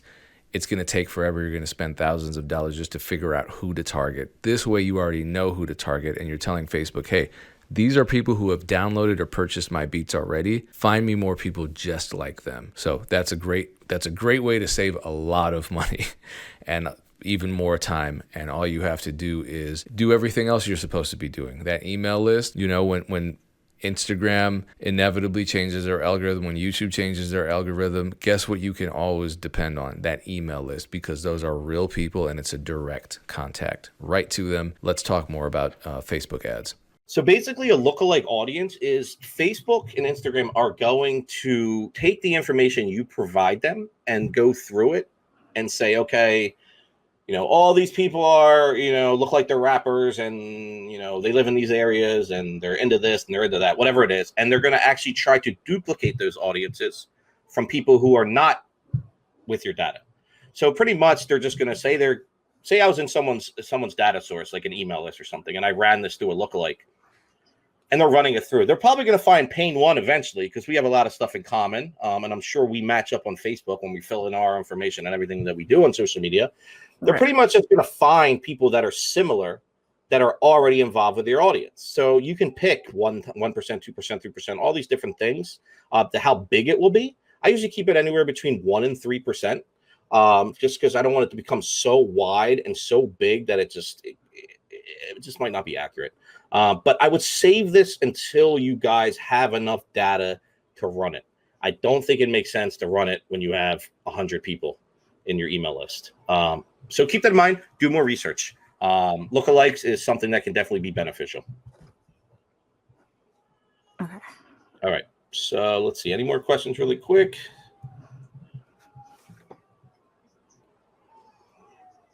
YouTube, we could do something with YouTube after this. I mean, dude, we're already like an hour into this show. I told Payne this is going to be 2 hours minimum because it's just so much information. YouTube. How about we schedule a future session? Yeah, we could do that too. Exactly. Yeah, I mean, okay, what I do on YouTube, dude, is not as in depth as this. The way I do YouTube ads is really, I think, strange, but it works. So I don't do it traditionally how people do it. But all right, let's get back into this. So, Angel, we talked about audiences and building them and how important they are. And then the other thing we talked about is the content. Okay. Yes. So I know you basically set up some content for these ads, right? Yes. Do you have those? Is there any way we can see them? If I can find them, I don't want to give you OCD. Oh yeah. But I can probably go to the ad that I have running and show you that. Perfect. Yep. Because my folders is like all over the place. You got that sociopath desktop going on? Actually, no. Surprisingly, I don't. It's not too bad. Oh, that's not bad at all.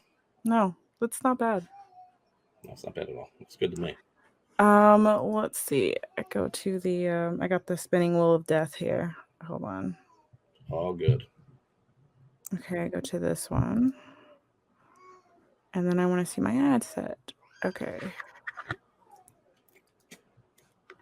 Will it show me the ad? Yeah, there's actually a spot in Business Manager, and even I think it's Ad Manager too, that actually shows all your content too, I believe. I forget exactly where it is, but we can look at it this way.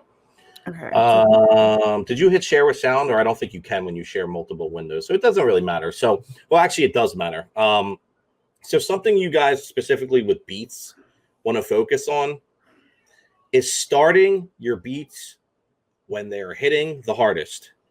Do not just put a beat up there with a visual or whatever you're working on. Do not start it with some long intro. You have to remember the way you're going to be serving these ads most likely are going to be on people's feeds, in IG stories, in Facebook stories, in recommended videos, things like that. You have 3 to 5 seconds to wow somebody and grab their attention. Okay. So start when a beat is hitting. Start when it's got its best point, you think, that's going to grab people. So keep that in mind. I see too many people doing that and just literally having some long intro to start, and I can't even get into it. Secondly, I would definitely recommend video content over pictures or graphics. Now, we could argue about this. So if you feel like pictures, you can make a better ad, try it out. I would actually recommend trying it out. Don't take my word for it, and see kind of what works. But I like video content just because there's so much that you can do with it. If you start it in the right spot, you can really grab people's attention. Now, you're probably asking yourself, well, how do I get people to be interested in my content so they do want to interact with my ad? So if they don't know who you are, like I said before, you really don't want to be like, hey, I got beats for sale, or hey, beats for $19.99, or hey. Most people probably aren't going to engage with something that's pushing them to buy something right off the bat. So what I recommended to Angel, and I've recommended to a lot of different people, is with cold ads, I would actually push people to get involved with downloading something for free, which in exchange, they'll give you your email. So then you're sending them your page, you're getting your pixel traffic, you're getting their email. 2 ways that you can target them in the future. Run a contest.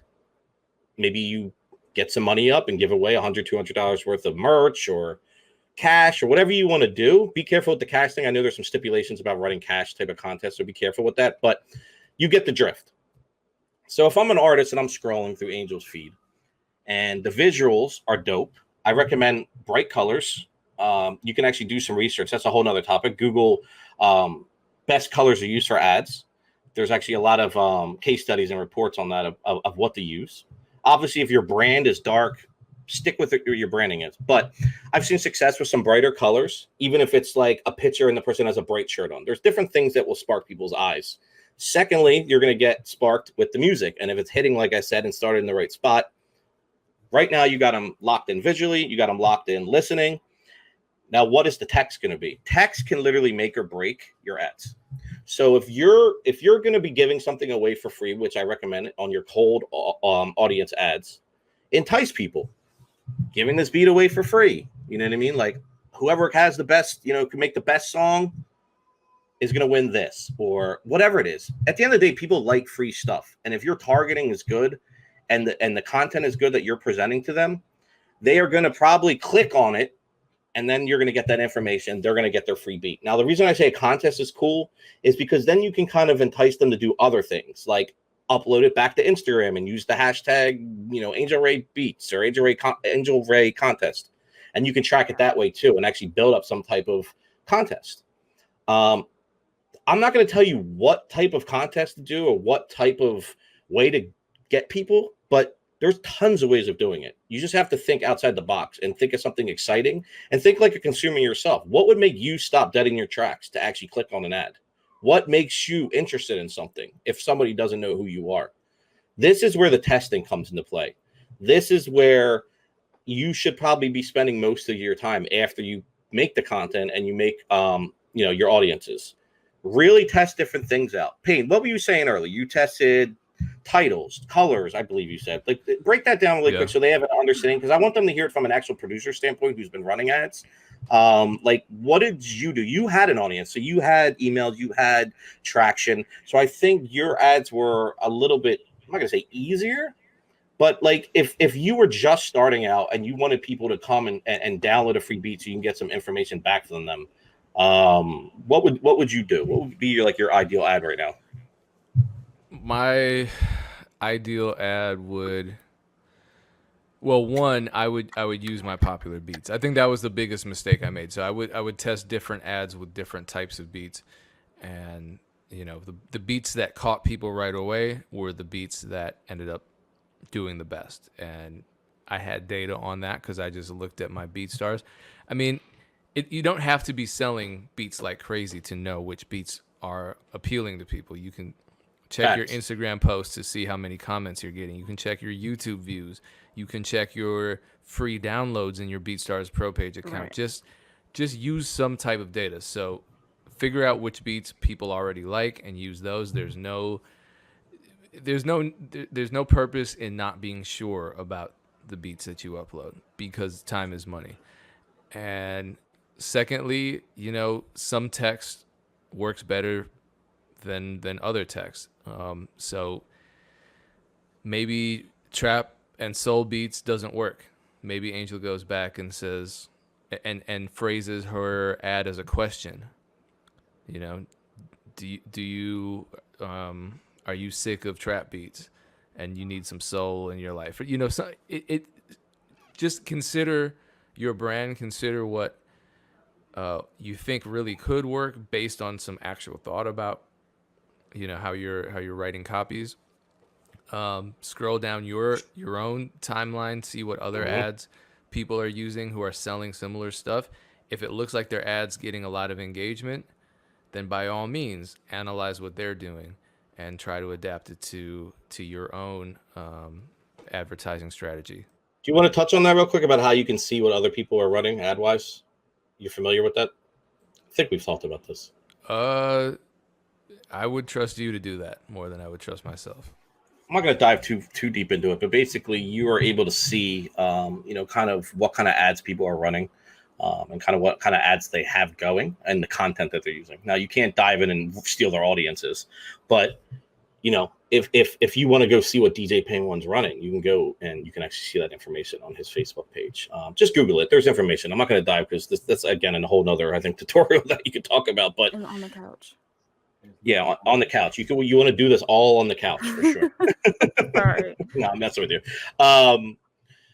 But yeah, I mean, listen, there's tons of ways to entice people. You just have to test things out, what will work for your market. And at the same time, you could have something great, but maybe your audience is wrong. So there's a lot of things that could go wrong. Right. That's why I always tell people start with $1, $2 a day, and kind of and then take a step back after a week and say, right, this happened. Well, what can I do to make this happen? There's different things, but shock value is great when it comes to ads too.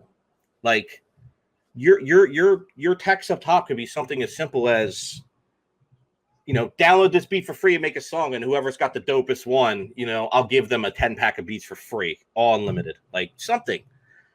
There's got to be ways when you're first starting to entice people to actually want to come and check out your stuff. Now, the other thing too that you could be doing is if you're a creator, producer, whatever it is, you don't always have to be just using beats as your content. Maybe you have a talking point you would like to discuss. Maybe you have something else that's educational that you would like to give back. You can use all these things as ways for people to engage with your content. So say, you're A1 with the mixing, right?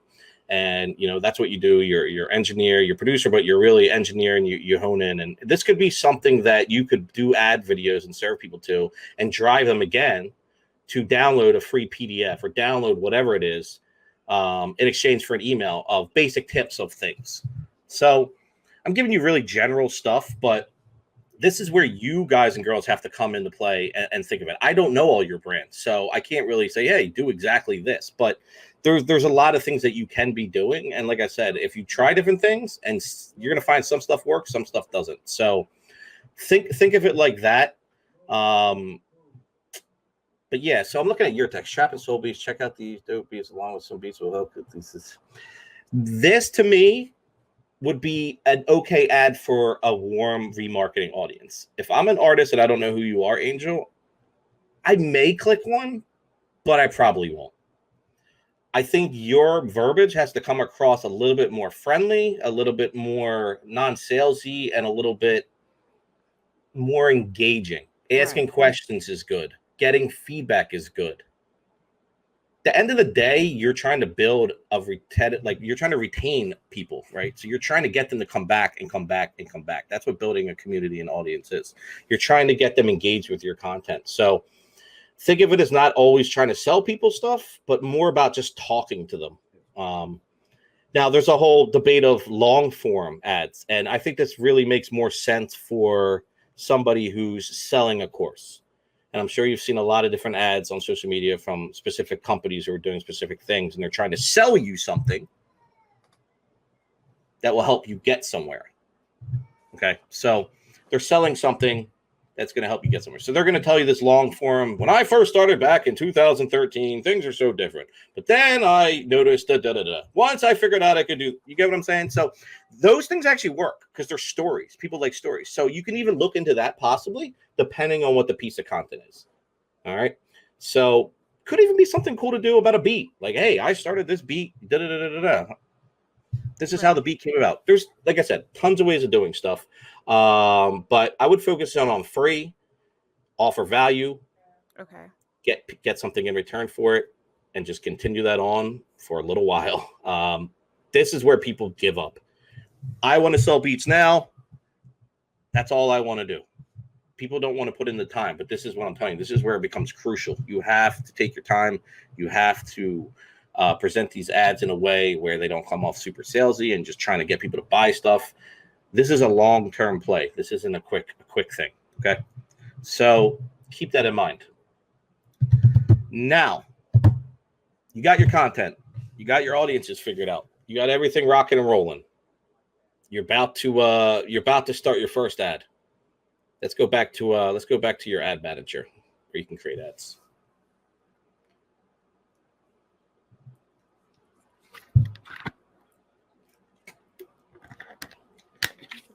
Loaded today because I usually can't use Chrome to do this. Interesting. All right, so hit create. And this is where people make a lot of mistakes too, and I'll explain why. I think she froze. It's spinning. It's all good. Yeah, you're frozen on my screen. Okay, there we go. All right, there we go. All right, so this is the screen you're going to land on when you're actually going to start an ad.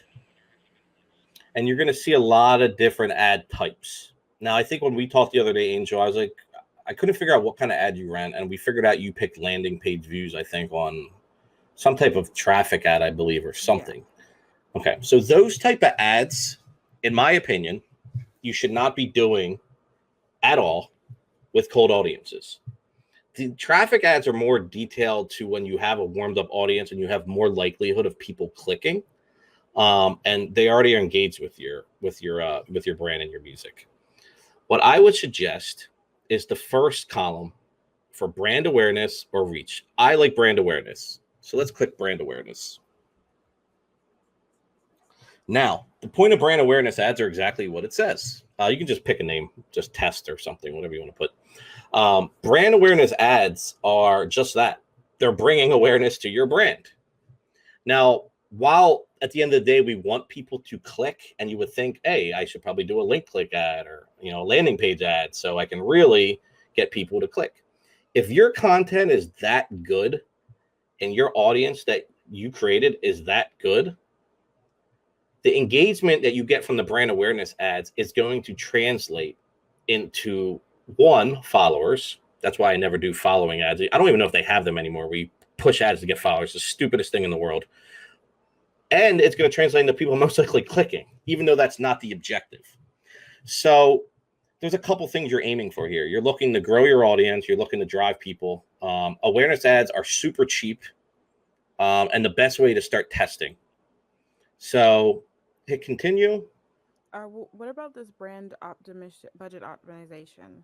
I mean, I don't know. I don't really divil and dabble and all that. I've just done things the same way for so many years. Again, if you want to see what it does, you can do that. The other thing before that, which is fine, you don't have to go back, it's to create an A/B test. So split testing is something that happens in advertising. It's literally what I explained earlier, that advertising is all about testing. So it's literally running the same ad, maybe with something different. Maybe test A has DJ Payne 1 with sunglasses on, and test B has DJ Payne 1 with no shirt on. Okay, pause. So which ad is going to convert? It will put them side to side and we'll say shirtless DJ Payne 1 has totally tanked. We want sunglass DJ Payne 1. So it's a way to kind of compare. So you feel free to mess around with split testing. I think though when you're just getting started, I don't think it's really necessary. But that's just my opinion. Now that we're in your ad for your brand awareness, you want to hit ad set name up top. So we can just call it whatever you want to name the ad. So, I mean, we're just doing a test, but say like your campaign name is August Beats. And then your ad set name would be, maybe, I don't know. Just put August Beats. I don't want to confuse people. This is all really personal choice here, guys. So it's like, that's why I'm like hesitant to say something. That's not what I wanted to type. Okay, there we go. All right. So we have a saved audience that we created. Remember, we did that firsthand. So as you can see in here, you can build the audience like we did earlier, but we did that already. So let's go to, what was it? Angel Ray's audience, or what was that main one that we made? I can't, it's not here yet. It may not be ready. Okay. No worries. So basically what we did earlier, you can do here as well. Okay. Yes. So just pick let's pick one of your warm audiences, like your Instagram audience or something that we had 3,000 people. Okay, right here. That's it right there. Yep. All right. Actually, no, I don't want to do this because there's a lot of things you need to do with a custom audience, and I don't want to. Let's just do a saved audience. Just pick whatever. It doesn't matter. Let's pretend that the saved audience that we just made that had Eminem and Logic and all that. That's what we're using. So let's pretend that's this. So it will all populate in here. Okay. What does that say? Detailed target isn't available. Whatever. Basically, it will populate in this box here the audience that we built. And you shouldn't have to tweak anything. Right. Or if you don't want to do that, you can literally build it in here the same way we did it in the audience manager. Okay. Scroll down.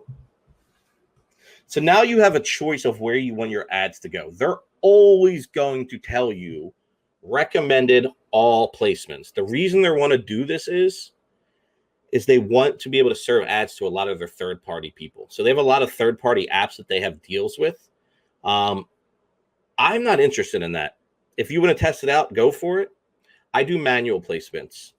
And for this ad specifically, the way I do things is I break things down by platform. So for this one, let's just do Instagram feed only. That's all I want to hit is the whatchamacallit page. I can't think of the name. Just scroll down. I'll tell you what it is when I see it.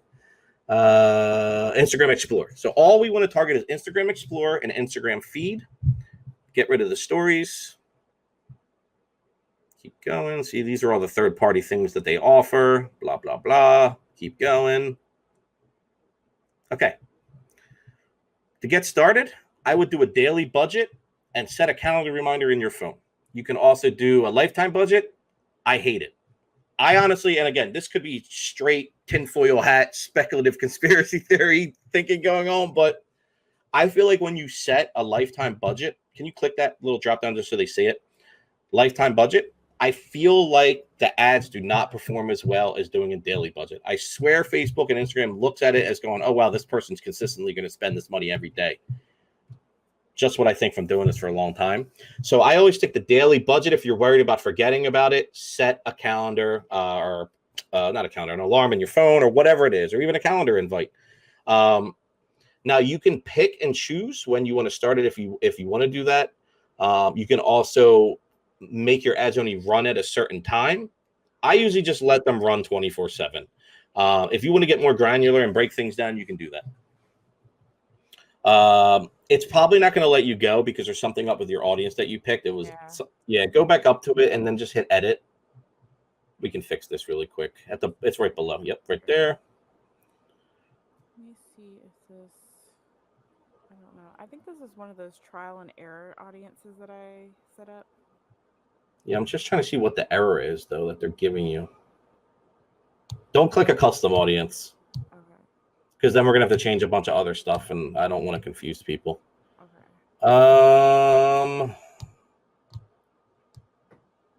I don't know what. Oh, see where it says detailed targeting expansion? Click Right here. off. They got rid of that. That's why. So you got to click the edit. little edit right there. Turn that thing off. It won't let me. It doesn't let you. Lovely. Okay. So can you pick another audience then? Let's see. Just click X out of this. And then go back up to audiences. And then go to saved audience. Don't use a custom. Try to get a saved one. Doesn't really matter what it is. It's just using this for a quick example. Nope, that one's Same thing. Too. Yeah, you probably put detailed expansion on every one, so we won't have this problem with it. Yeah. I think that's what it was. Yeah. Lovely. We can quickly randomly create one if we need to. Just leave it at that. Like, just don't even pay. It's already got United States 18 through 65 with no other targeting on there. So, guys, just pretend like the audience we built earlier, that we had logic, and when we narrowed down like 3-4 times, pretend that's in there. Okay. So just scroll all the way down to the bottom. I don't want to get too bogged down with waiting on that. Hit continue. Up top, it's going to ask you to name your ad again, the ad name. So you can just name that whatever based off, what ad you have it in and what campaign you have it in. Obviously, we're doing Instagram only. So your Facebook account has to be connected, which it is. But below that, her Facebook account is attached, as you can see, Angel Ray, but her Instagram is not clicked. So you have to drop that down and click her Instagram. Boom. Now, this is where it comes fun. So this is your content. So you can either go to use existing post and actually go onto your Instagram page, because I'm doing just an Instagram ad here by itself. So you can either pick a post that you've already done, and you can run the ad on that post, or you can create a brand new ad. So if you see that what she's doing, she's going to her Instagram, she's going to her account. Really? This is... No. Click that. No, click that drop down. Click feed. Okay. I was like, wait a minute. It's a bug. No, they should definitely have something there. I ran into this the other day. Okay. Why? Let me click out. Click post. I think it's a bug. I really do. Because I know I have post on my Instagram. It's probably a bug. I'll just use this one because it's on my Instagram too. So let's just pretend that was an Instagram only post, just because, I think you can actually use the Facebook content on the Instagram, so it should be fine. So if you wanted to use this as your ad content, you can. So if you want to curate the content for your wall, perfect example for my artist J Tech, that's what we just did for his single he dropped on Friday, running in Quicksand.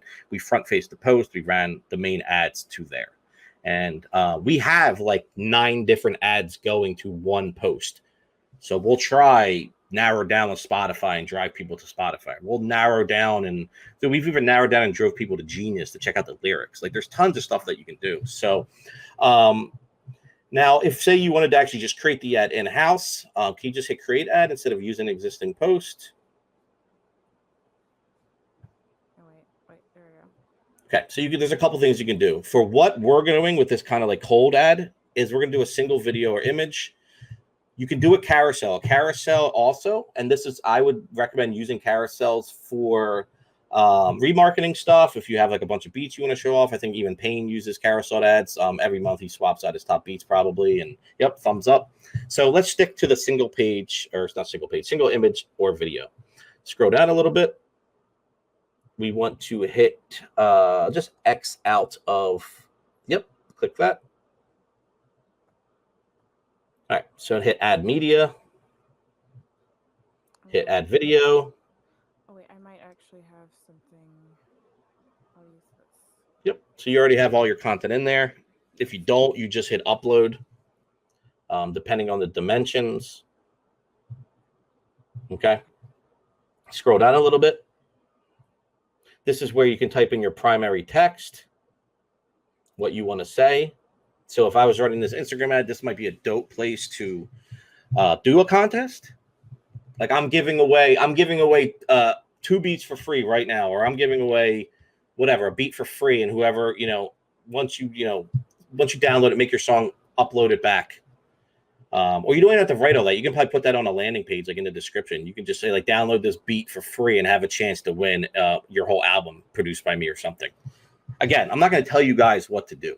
You need to think. We're all creative, so I know everybody watching this and who's going to watch this has creativity. So this is where it comes into play and where it becomes fun. So now where it says add website URL, this is where it's super important. You don't want to just run an ad and not have a destination. So you want to click that. Give it a second. It looks like it's delayed. You want to pop the URL to your landing page in there. Ideally, if it's for BeatStars, you want to send them to your pro page and send them directly to the beat they are downloading for free. Or if you're in the case where you're, marketing and advertising to push sales, you would, direct them to that beat as well. Okay, your call to action button, I would probably say download. There should be a download one. I probably skipped over it. Up top, it's in alphabetical order, I think. Yes, there we go. go. Okay, so if you're enticing people for a free download, having download is going to make people also see. It's going to trigger them to go, oh shit, I can download it just by clicking this link. Now, a lot of times what I see people doing with their ads, and not only their ads, with their YouTube channels, things of that nature, when they're promoting their beats, all they do, if they don't have anything, that's horrible, and you have to have something in there. But I'll see a lot of people who only put like their full page. So MikeTrampy.com, which is fine because it drives people to there. But you want to make things so simple for fans, customers, whoever it is. You have one chance to wow people with the content, and then another chance to wow them with how easy the transaction or the download is. So if this is the beat you're using for a contest or giving away for free or whatever it is, the link should go directly to the beat. Do not send them to the main page where they have to go searching for it. Right. Make it so simple that they land on it and they can just download. What I did on that ad that I have running, I took the individual beat link directly to that, whatever one they slid to, the link would go directly to that particular track. Perfect. So an update we just did on pro pages, you can now have track lists on your pro page. All right. This is huge, in my opinion, from an advertiser's perspective. So if you want to put 5 beats in a track list and have them all for free download, you could literally give away a free pack. So what's better than 1 free beat? 5. But they're really not free. They're going to be tagged or untagged if you wish, but I would definitely recommend tagged, and you're going to get an email in return. So it's not all free. You're paying for data, okay? And you're paying for that data to actually remarket to people in the future and build an audience. So definitely utilize the track lists because I think that's just a great way to package some stuff together. You can also, and this might be jumping ahead, but once you guys get rocking and rolling, you can make a track list. Say you're heavy on the, and I just use Drake because he's like an easy example, but say you're heavy on the Drake and you got 10 Drake beats that are just fire. Right. You can make a Drake track list, put it on your pro page, and then run your ads going after nothing but Drake, narrowed down to, hip hop, freestyle rap, and business page admins. And your conversion rate on that is going to probably be high because you're getting so niche and getting so specific with who you're going after, and every piece of content is going to be Drake. So there's other ways, and you can do that with tons of different artists. You could have a Tory Lanez one, you could have a Drake one, you could have an Eminem one. Like you could have 20 ads running, 30 ads, 40 ads. Like, again, budget comes into play here, but for just starting, I think this is a good way to kind of get your foot in the door and kind of see what's going on. There's just so much data and ways to convert fans here. So yeah, after this, we would just scroll down. The most important thing is that tracking and making sure it says Facebook Pixel is on. If you don't have that on, excuse me, you're not going to collect any of that data. Languages, you don't really need to worry about that for translations and stuff. And then you would just hit confirm. You don't have to hit it or you can, and then just turn it off if you want to just, show people what it looks like. I wonder if I can say this is a template instead. If you just X out of this and leave, when you come back in, it will ask you to it'll ask you to restart the ad as long as you don't start another ad. Okay. Tech, yes, you could run a carousel ad for the track. Absolutely. So you could have, if you have 10 tracks, I forget how many carousels you get. 10. You can do 10. Okay, that's what I thought. So you could have every beat in there. Sure, you could absolutely do that. So this is something I think would be better for once you have an audience built up and you've already got some movement on stuff. My goal, and what I'm suggesting to everybody here, you can obviously do whatever you want, is getting people in a cold audience to engage with your content. Find it, make it interesting, make it fun. Giving somebody something for free is always the best way to go. You can ask any marketer, any advertiser. Everybody's giving something away for free to get you to click. So think about that and how you would be interested in, being advertised to, and what would make you want to click something. Any questions? Allergies. Yeah, any questions? Let's see.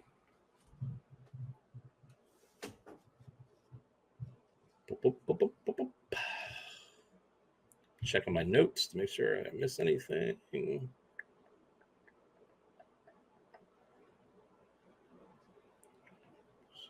We covered a lot of stuff. All right. Would I run what to a cold audience? You can run anything you want to anybody. There's no like set rules again. But I probably wouldn't run a carousel ad unless you're giving every beat away for free, which you could do. But you can absolutely do carousels tech with like overall speed to go after overalls fans. Absolutely. Just know, though, if you're going after an audience, though, that you've never engaged with and they might not know who the hell you are, it's going to be harder to convert sales. And plus, once you start running ads to really push for, you're really going after warm audiences for sales, that's when you start getting into link click ads and different types of ads that way. You can still do awareness ads. I only do awareness ads for JTech. It's because I know the music and the content's that good, and I know we've got our target base down so well that I know that it's going to lead to clicks just based off what I know. So that's why I'm telling you how it's important to test things out and know what's going on, because you are only going to know about your audience. You're going to only know about your music. You're only going to know about your content. You know best. So 100 emails to start to remarket. Yeah, I'd wait. Yeah. I build that up. I think it's a little too small. Like I said, there's a thing in your reporting. All right, so she has an ad up. So this is actually something cool really quick. So here's the reporting as it comes in. You see this frequency number here, Angel? If you can just hover over it. It's to the right, to the right, to the right, to the right. Right there to the left now. Right. Frequency. Yeah. 2.05. So what this means is your ad has been seen by the same person twice, pretty much is what it's saying. So typically you don't really want this frequency to get too high, because then eventually it's going to be the same people seeing the same ads over and over and over again. And I feel like that's where, if you get too salesy or too pushy with stuff, it could actually be negative. So when you would run an ad to 100 people, your frequency number, depending on what your budget is and how long you run the ad for, the frequency could be 10 to 15 by the end of the week. So yeah. Best advice I was ever told: spend $500 on building audience, $50 on conversion, and make $5,000. I mean, that sounds great in theory. It's definitely possible, but it's not guaranteed. What's the minimum number of emails you would suggest? Here's the other thing too. I don't want to put a number on it. I just think 100 is not enough. But say you have 100 emails, but then you have a pixel that's 10,000. Then I would say go for it, because you can combine custom audiences, guys. So like when you're running these ads and you're picking from the custom audience dropdown, you can pick as many custom audiences as you want. So when I run text ads, when we're doing warm ads, that's who we go after first, because we want to see people who are engaged with his content and have been engaged. We want them to see the content first. So we'll go after them first, and we'll combine his email list. We'll combine his pixel will combine the scrapes from, I call them scrapes. Basically, you're scraping the information from Instagram and Facebook. We'll run all those custom audiences in one shot. We're hitting, 100,000 people because he's built his, probably more than that actually, has built his over 4 years. So you can combine all those. So it's not just cut and dry where it's like, oh, I have 100 emails, I can't do it. I have 100 emails, but a big pixel or a big Instagram scrape.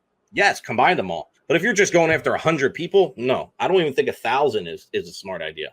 I think you should combine those. Now, when you get in the email list with 30, 40, 50,000 people, now we're starting to talk about stuff you can actually individually run ads for, in my opinion. And again, people might not agree with me, which is totally fine. I'm not claiming to know everything or have the answers. The best advice, and what I told Payne before, and he texted me before the show with one word, facts, was everybody's different. Nobody is going to be the same. What I tell you might not make sense for what you're doing. So you need to figure out what makes sense for you and do it yourself. Because in my opinion, real world experience is better than listening to Mike Trampy talk about ads for an hour and a half.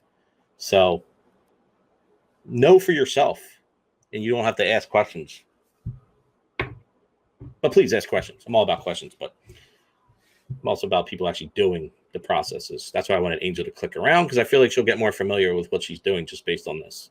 Yes, I've definitely got a lot more than I had before. For sure. Any other questions that are coming in? No, do $1 tech. Do $1 a day, man. Do $1 a day until you feel comfortable scaling up. Like, can we Uber eat you a steak and lobster dinner as a thank you? Maybe. Not against that. But yeah, $1 a day I think is fine to start. And just kind of see what the results are. And that's the cool thing about doing advertising. Like, you could do some ads that are just crazy and might not make sense when you first think about it, but then find out they convert really high. So that's what I'm saying. Get super creative with this stuff. It's not just about putting beats up and then pushing people to it and asking them to buy your beats. You're going to fail 10 times out of 10. All right. So let's recap. What do we got, Payne? What's the recap here, man? What do we figure out?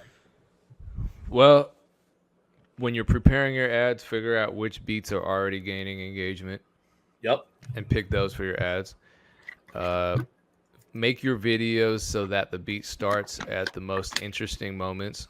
Yep. Long intros that really take a lot of time to drop will lose the attention of whoever's scrolling through your ad, and then you're wasting money. Next step is,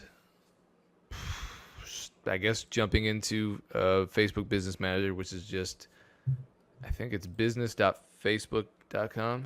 Yeah, business.facebook.com. That's how you access it. Make sure that your pixel is installed both on your in your Facebook Ads Manager account and on your BeatStars Pro page. I'm trying to think in chronological order. So the next step would be creating an audience, and it's a smart thing to do to create an audience in advance, just because then you can use that audience on any new ad that you create pretty easily. Mm-hmm. You start your ad. If you're doing cold audiences, you want to run an ad for, I believe, traffic or brand awareness. And then Go ahead. you select your audience. You recommend, Mike, a single video ad. For cold audiences, you don't recommend a video or a carousel. And then in addition, when you write your copy, your ad copy, which is the text that people see, use the download button and try to offer them something. Don't be too salesy. Don't advertise your beats. Don't try to sell them beats. That's something you do when you're retargeting or using a custom lookalike audience to an audience that's already warmed up to buying beats from you. Yeah, but for now, you're trying to generate traffic. You're trying to generate emails. You're trying to get people aware of your brand. Yep. And then keep your budgets low. Keep your budgets low, because if it's working, at a small budget, then you can scale it up. But if it's not working at $1 or $3 a day, it's not going to work at $100 or $300 a day, and you're going to end up losing a lot of money. Sound Design just dropped something that is definitely, I think, a gem. So where we were making those like Instagram, Facebook scrape audiences, I call them scrape audiences. Like I said, it's just a word I've always used because I feel like you're scraping the data to then put in like a file. You can target like who has watched a certain amount of a video, which is kind of cool. So if you want to get really granular and really make sure you're getting people who are super engaged with your stuff, you can make custom audiences based around that too. I didn't touch on that just because I just want to be very general with a lot of this stuff and let you guys and girls dive in and kind of see a lot of these different things. Because listen, if we were going to go literally from start to finish, we'd be here for a week or longer. So, but all that stuff is available for you guys to do. I just wanted to show you where it is and what the possibilities are. I think you need to take the time to learn these things. No, Mike, go in depth. I feel like I've actually gone pretty in depth. I mean, we've been on here for an hour and a half. But yeah, I mean, it's just, I think the stuff that I've provided is more than enough to get you on the right track. And then you can kind of, figure this stuff out on your own and seeing what works for you. But one of my favorite ads right now, just from a personal standpoint, is Instagram stories. You get 15 seconds and you have to make a tall piece of content. And the swipe up is so natural to people now.